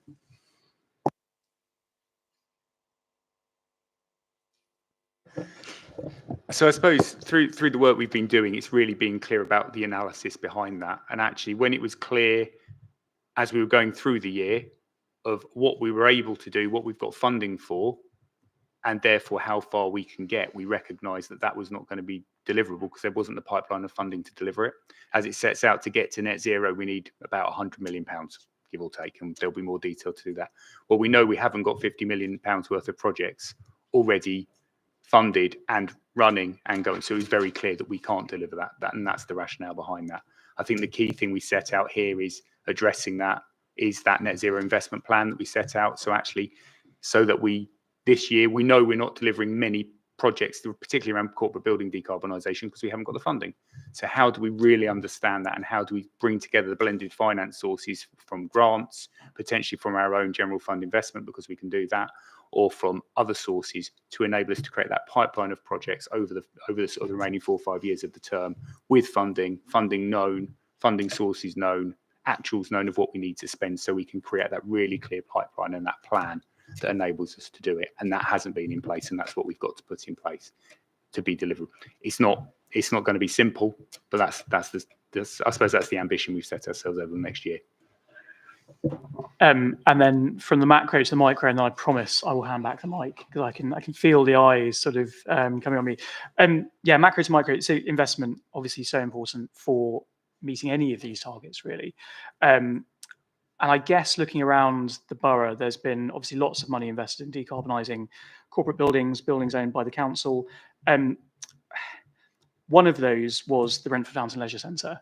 And I think Catherine probably knows where I'm going with this. 1.3 million was spent on low carbon tech for that building, I want to say about 30 odd months ago, and we're about to demolish it. That, in my head, seems almost silly. And I appreciate that nobody has a crystal ball, but I guess it's a dual question. How much of that £1.3 million that was spent will be repurposed, and how much will just be scrapped? And what's being done, what steps are being put in place to ensure that net zero investment plan that I know, Catherine, you spoke about in the Cabinet, build some of those future-proofing mechanisms into plans for investment, so we don't end up in a situation where millions of pounds worth of tech potentially gets scrapped because of a decision by another department. I'll let Andrew come in, but I'll start by saying, I mean, as soon as we started talking about potentially redeveloping Brentford Leisure Centre, of course, that was my first question. What about all this tech? And I was reassured that a lot of it will be, I mean, hopefully all of it will, I'm not saying there won't be any costs that are lost, but hopefully all the sort of physical stuff will be able to be repurposed. I don't know if you've got a better idea on the figure there, or yeah, no. In terms of that, no, I don't know. I know that's work that's underway at the moment to really understand that, and of the I think it's air source heat pumps and solar panels particularly. Hopefully we can redeploy those, but we need to check that. When there's lots of complexities around warranties and guarantees and all those sorts of things associated with moving them. But whatever we can, we will do. There will be some things like LED lighting, for example, that we will probably struggle to do. I think in terms of the second part of your question, what do we do? Well, in terms of that, investment plan we're going to be looking at, so we will have a row by row, building by building analysis of what needs to be done. We will be working with our colleagues very closely within the asset strategy division to really understand what the plans are, what the asset management plans are. So actually, if it appears that there is a building that will become, surplus in 2032, we probably will say we're not going to spend money on that to get it to net zero, because that's not the right thing to do. That's not a good use of our money. So that really strategic view of what we want to do, I think, is really critical. Not to say that obviously we won't do something, because things do change, but long-term strategic working across council collaborative way is going to be absolutely critical. So we get that, and then we can put the investment where we think it matters most. It has the biggest impact, and we are using it as best as possible from a strategic perspective. And just to add, so I think that funding came from the public sector decarbonisation scheme, and again, we are within the rules of the scheme. So I'm pretty certain, the government is aware and was aware that we were looking to repurpose that, and that isn't necessarily a problem for them. So, it's not going to go to waste. Basically, we'll look to use as much as possible. And just to add, I mean, obviously, as we go forward, we need to be looking at how we reuse and recycle as much of the material from buildings that are being demolished and replaced. Not just the shiny new tech, but all other aspects of that as well. We really need to be moving towards that circular economy approach and whole life cycle carbon approach. So it's very much on our minds to make sure that everything that can be repurposed is. Thank you for that. If I can now go to Councillor Gould first, please. Thank you, Chair. First of all, thank you, Councillor Dunn, to accepting and openly sharing that unfortunately we can't meet the target 50% reduction by the 2026 and zero net by 2030. So are you still in the borough level, or this happening unfortunately in the national level? We can't meet the target of the 2030. So to be clear, we are removing the 50% by 2026 target. We are still committed to net zero by 2030, albeit with that removal of the social housing. Now, that isn't to say we will definitely meet that target, but we have, you know, the next 5 years to ensure we do everything we can to try and meet that 2030 target. We're certainly not removing that target. It remains very much what we're aiming for. Thank you for that. Councillor Butt, please. Thank you, Chair. I have one question, Councillor Dunn. What are the specific short-term and long-term climate goals? The climate goals, well, we want to reduce our impact on the global climate crisis as much as possible. And there are obviously international discussions and talks and debates by scientists about what is required, and we are but one very tiny part of that, but we know that what we do is crucial. So our climate goal is to reduce our impact on global emissions of carbon dioxide equivalents, but to bring it to a more local level. We know that a certain amount of climate change is inevitable. We are seeing more extreme weather events in London and in our borough already, when it comes to flooding, for example. And so we, as well as reducing our impact, we also need to be aware that there already is some impact, and it is affecting us locally. And so the climate change resilience plan, which is about mitigation of those bad effects, is a key part of what we've got planned for the next year. I don't know if you want to say more about that, Andrew. Yes. So as set out in the action plan, I suppose there's the 3 key areas we're focusing on. So one is our council operations, as Councillor Dunn said, to achieve net zero by 2030. Then influencing the wider borough, which is more in line with the government targets. We haven't set any dates around that, but what we will do to influence that, we will do. And then making the borough resilient to the impacts of climate change through that climate change resilience plan. So that's a piece of work we started now. Should report back to Cabinet in the autumn of this year. And that will set out everything we want to do. So we've got that embedded in all of our operational work and all of our activities. So we're really conscious of that. So that might be projects to implement sustainable urban drainage schemes, for example. We've done some of those. We've got more planned. We may need more. What do we do about shading? Because actually shade's really important when places are getting hotter.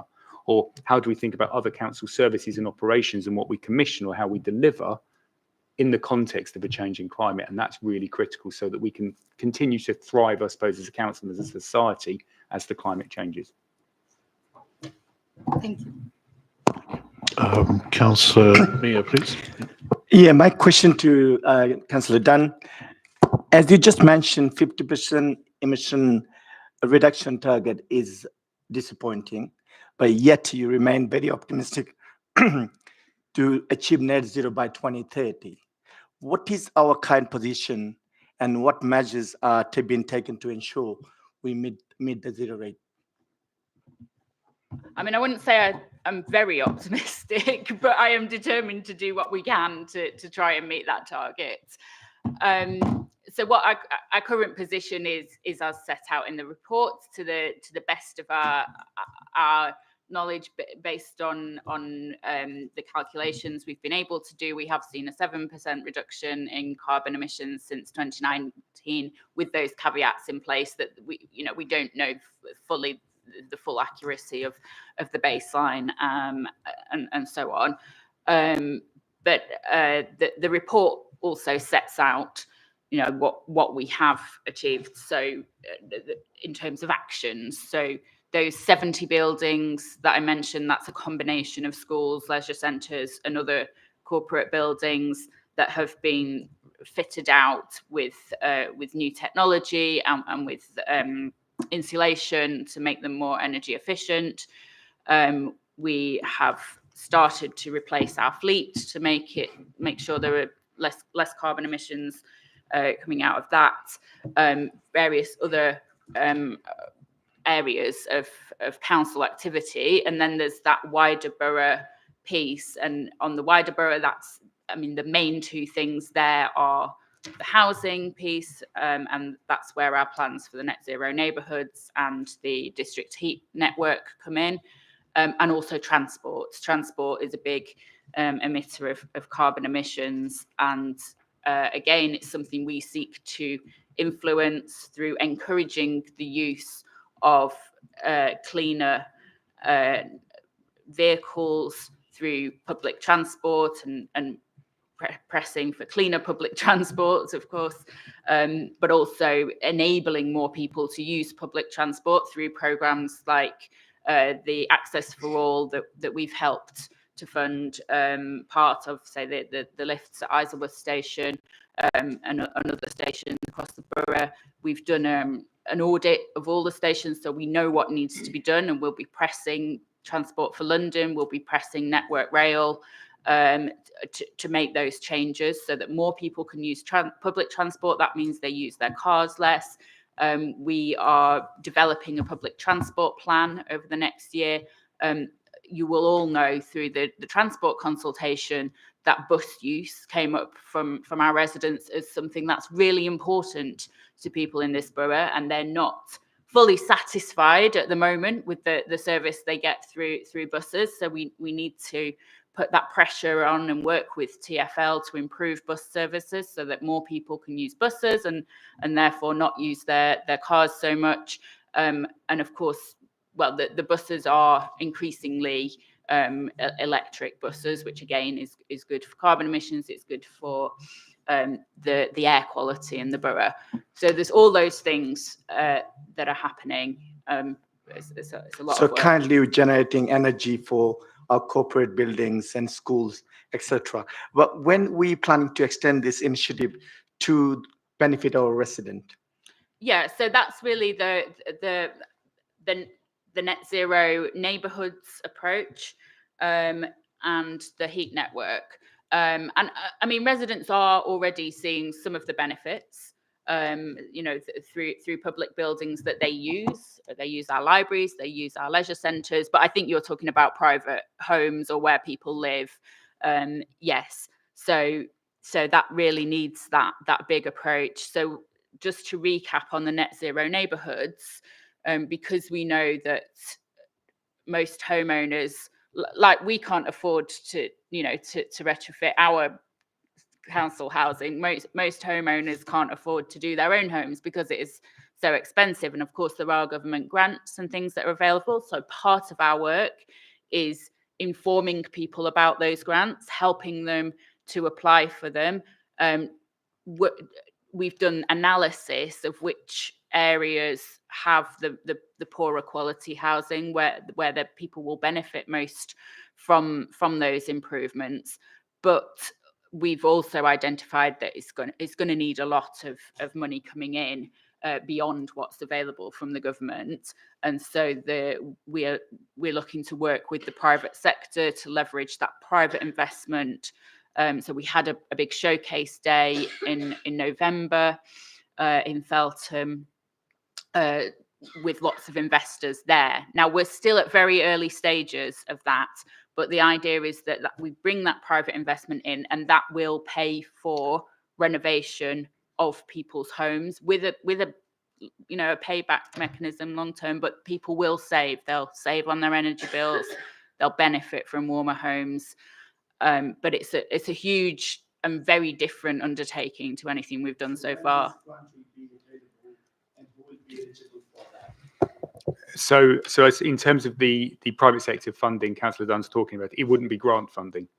So there is grant funding, but that's relatively small amounts, and that is becoming less because obviously we know the national financial situation. So the work we've committed to through this round of the plan and cabinet approved reallocation of budget, so we can engage some support to work out what the best commercial delivery model is, so that we can secure that private sector investment, we can deliver the changes needed across homes, or deliver a district heat network, and then enable that investment to be paid back over a period of time by the beneficiary of the investment. And if it's on a private home, it's not the council that does that. We shouldn't be paying that back. So how do we create mechanisms that enable that to happen, that works for the residents? They pay less than they're paying now on their energy bills in their total payback. That's the objective. If we can't do that, it probably won't work. So how do we put that in place? There's a lot of complex work to do to really understand what that commercial delivery model will be. And then once we've worked that out, and the aim is that by the summer of this year, we'll be coming back to Cabinet with a recommendation of what that delivery vehicle should look like. We will then have a period of procurement of that, so we can secure whoever is going to do that, whatever partnership set that vehicle up. That will be large, that will be complex, that will therefore take a long period of time, and then we'll have to mobilise it. So it's a number of years away before we're able to do that, but actually we're addressing this now. We're really clear that we've got to address this. We can't sweep it under the carpet and just say grant funding is going to come along so we can do it, because it's not. So what are we doing? And that's sort of a proactive, long-term approach, I suppose, medium to long-term approach to enable that to be successfully delivered. Councillor Tubb, please. Thank you, Chair. Now, I see it is disheartening to see that we were not able to achieve the targets that we set in the beginning. But I would like to know, like, how do we compare with our West London peers, our neighbouring boroughs? I don't know the answer to that, and I think one of the things is that because there's no sort of national guidelines around how we should be doing this, so all councils are doing it in their own way. There's something called the climate scorecards, which seeks to it's a completely independent organisation. They send us loads of FOI requests every year and get a load of things wrong, and then give us the right to reply and still get things wrong. But to be fair to them, they are trying to make those comparisons. They are trying to do a job. I don't think we've got the results of the latest round, but it would be interesting to look at that to see how we compare with other councils. I would just say there's a lot of caveats that need to go in there, because we all are doing things in slightly different ways. Now, there is talk at the moment about whether for one thing, whether there's also no statutory duty on us to do a lot of this work. I mean, some of it comes into other duties, but in terms of decarbonising, there's nothing that says we have to do this. So there is talk about, should there be a statutory duty on councils, and I think that's something that we would support, as long as it went. Well, we would support, but we would want to make sure that it went along with the requisite funding and things to enable that to happen. I mean, not along with all these other mechanisms as well. What we wouldn't want is extra burdens being put on us without that additional funding. But we are choosing to do it ourselves, so hopefully we are doing most of what would be required to us anyway. It's just a bit of an unknown. Sorry, I'm probably rambling on a bit here. I don't know if you've got anything more on that. I suppose in terms of this specific question, how do we compare to our West London comparators? I haven't read everybody's climate emergency action plan report, but I meet with the other directors responsible for climate across West London relatively regularly. Everybody's struggling in terms of with the same challenges as we are, whether they are framing them in the same way as we have done in this report. Every organisation will choose to do things differently, but funding, as we've highlighted, is going to be the same across London and for all of our West London comparators. So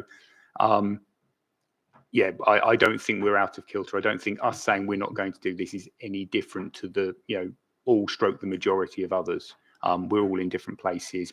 As Councillor Dunn said, we're probably all defining it subtly differently, Yeah. etc., etc. But yeah, it's not like we're not going to do it and everybody else is. Definitely not. I think that's part of the point. Is about how we define things as well. As you've seen, you know, I've in the cabinet report we made a change around social housing, and other boroughs will have been doing that differently. So I attended the LGA local infrastructure and net zero board the other day, and was speaking to lead members from councils around the country, and so just asking them about, oh, how are you doing with you know, the climate emergencies, with carbon reduction, and talking about housing, and some of them are saying, oh, well, we don't include, of course we don't include that in our target because it's beyond our control, and others saying, yeah, oh, we do, and some saying we actually split it, so the heating, that, you know, the energy that the tenants use is not in our target, but the energy that for the communal areas is, and you'll see in ours, we've decided not to split that up just because it's all coming from the same source, you know. So everyone's doing it in a slightly different way, and if there were some national sort of standard way of doing it, then that might mean that it's easier to compare, or you know, it might not. It's hard to say, really.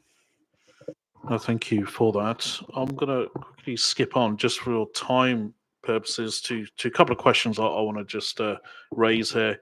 So one of them is with regards to the funding side of things. Yes, we've talked about getting private investment. That's great. Let's really push that. Is there a solo grant with Mayor of London? Is there something there with them?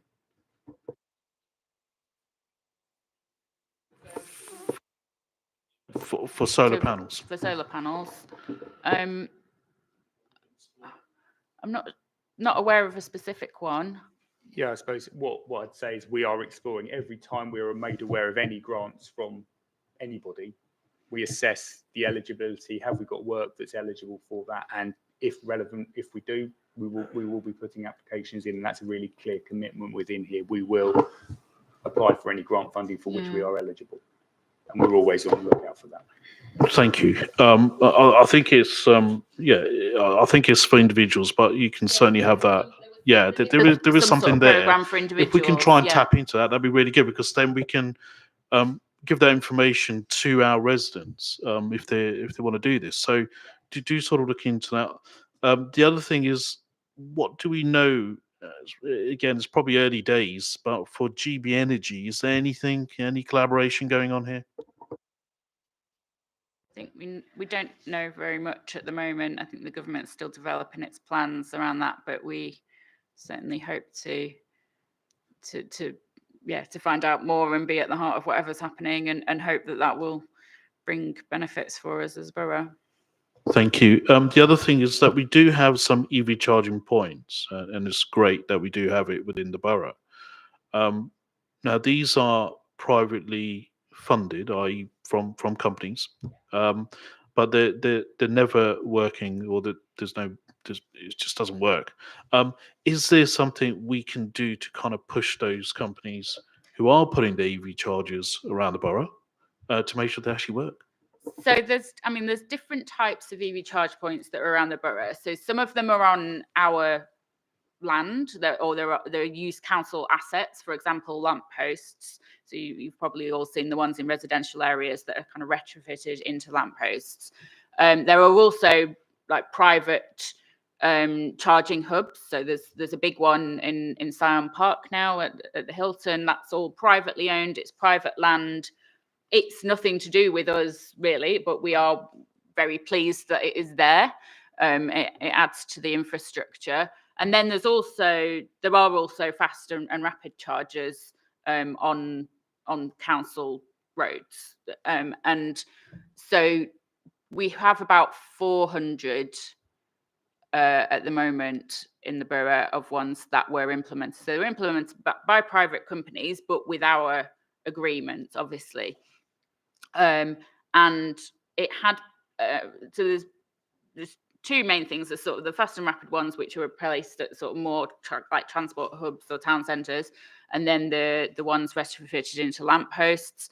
and they had been being put in response to requests from residents who had bought an electric vehicle or were planning to buy an electric vehicle. Under our new EV charging strategy that was developed in 2022, then our new approach is a more proactive one, trying to anticipate demand rather than simply follow it, because we know that there will be a step up in demand. Now, we have encountered some issues with how quickly that's been rolling out, and there's various things for that. Now, the model is that it will be paid for by the companies, so there's no cost to the council. We do have some government funding to sort of help top that up, and that was one of the sources of the delay. So it took a long time for us to be awarded that funding. I mean, I think we're possibly coming up to 2 years or 18 months, maybe, I'm not sure. And once it was awarded, there was all various lots of correspondence back and forth with the Department for Transport about then how we would award contracts to the charge point providers.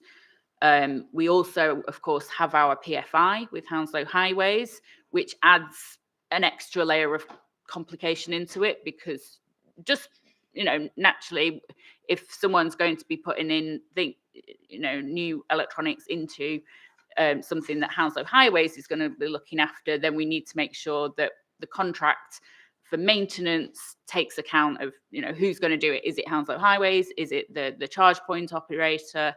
All those things need to be worked out. And so we should be in a position to award a number of contracts for our new fast and rapid chargers, and should be able to go out to tender for the lamppost chargers. So that is, still a lot of work to do, but I am confident that we will be able to meet that target. Brilliant. Thank you for that. I mean, the report itself is very robust. It's a very good report. It's a good read, and I welcome it. And I do actually welcome the transparency and the honesty. So thank you for that.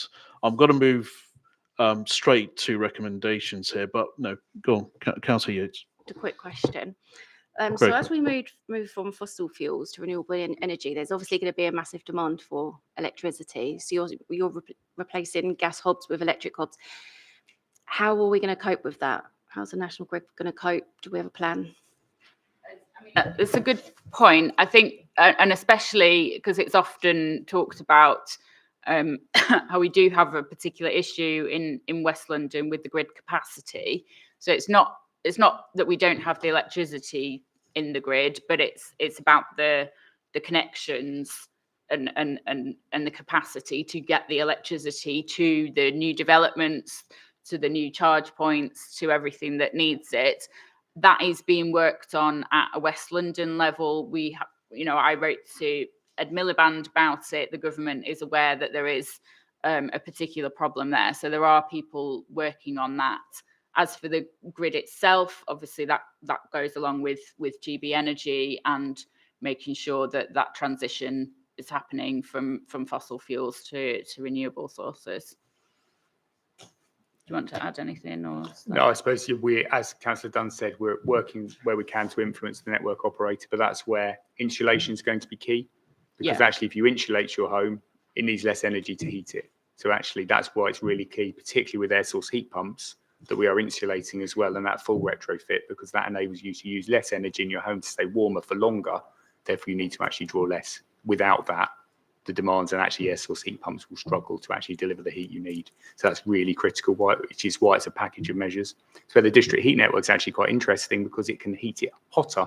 So you don't need the same level of retrofit and insulation, because actually you can generate greater heat from a district heat network than you can from air source heat pumps. So there's lots of complexities with the technology, but working with the grid operators, as well as then sort of the micro generation through solar panels, etc., locally, that can help with that grid capacity. But yeah, it's a big challenge, but yeah, it's primarily a a national thing that government will be working on through influencing national grid network operators, etc.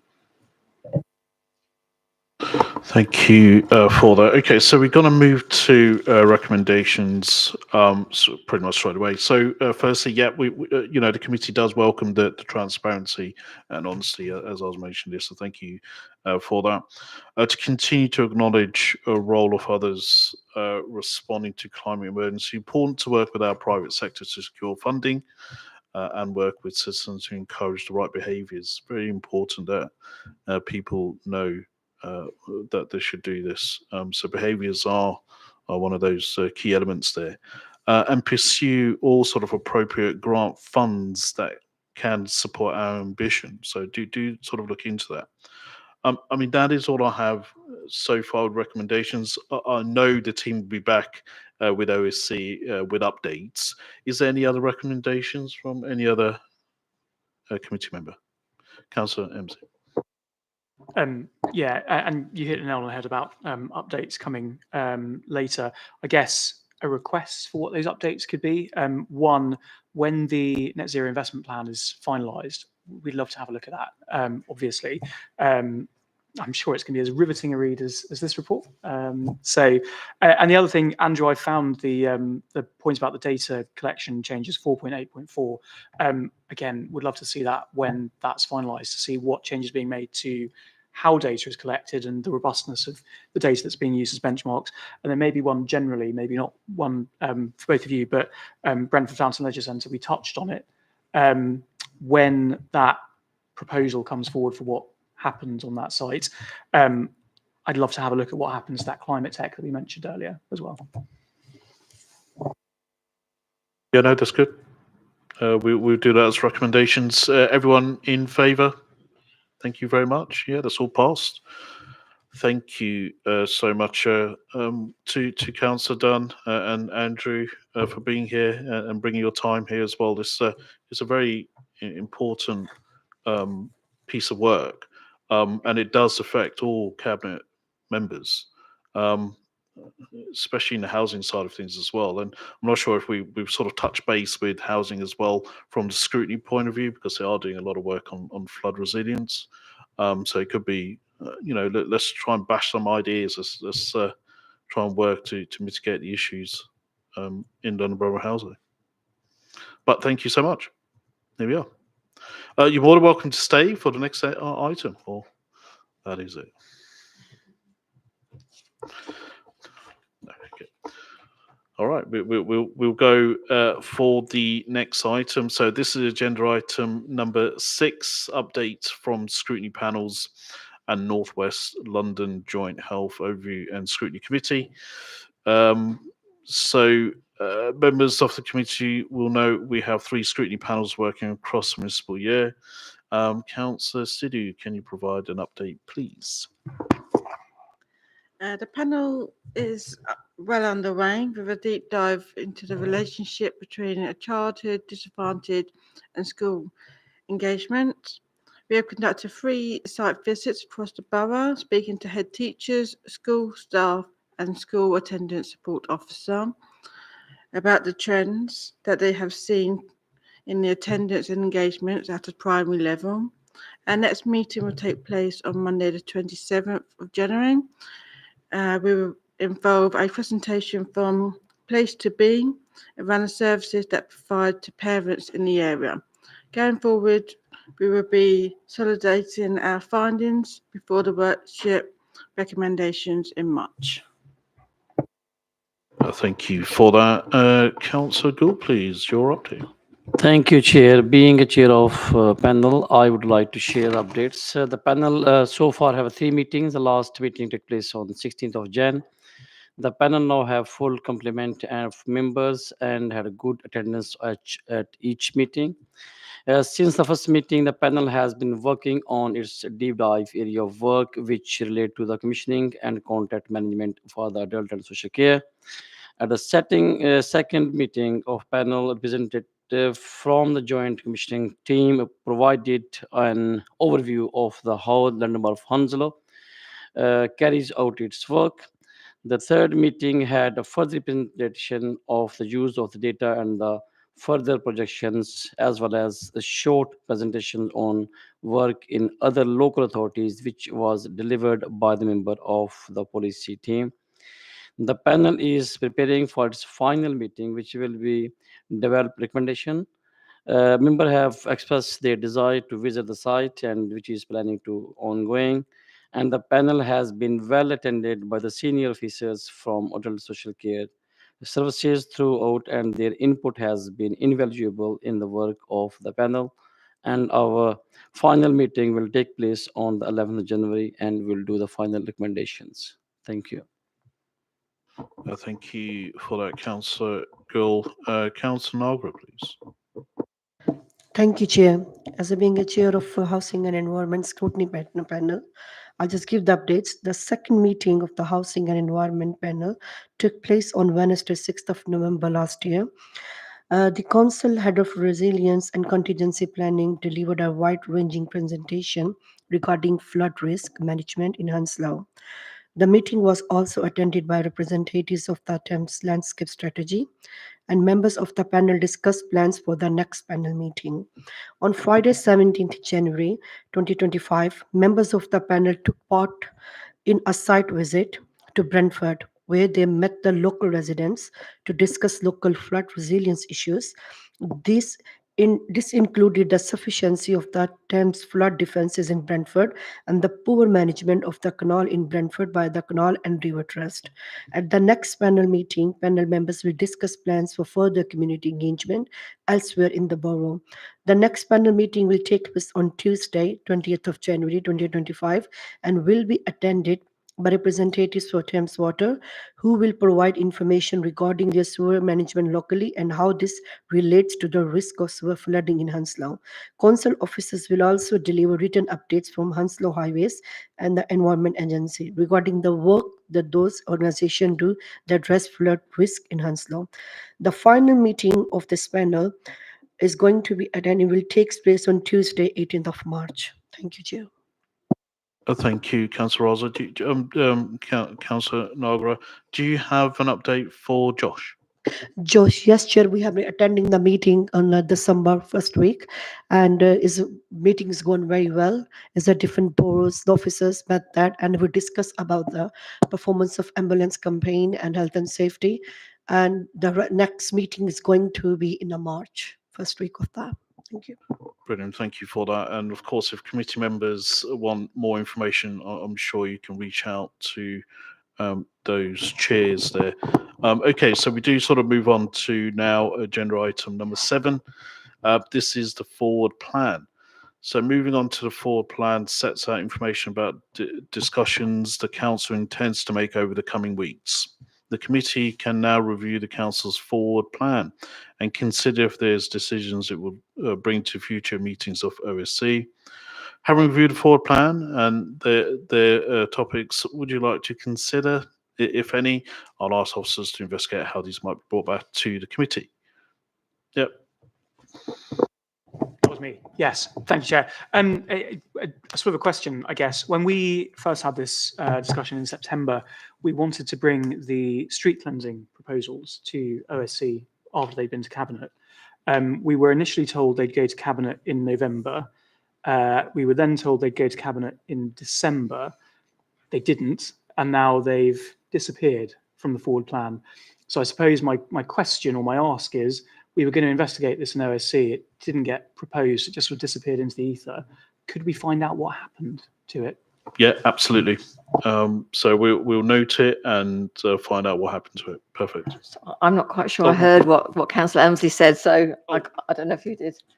Street cleansing. Sorry. Okay.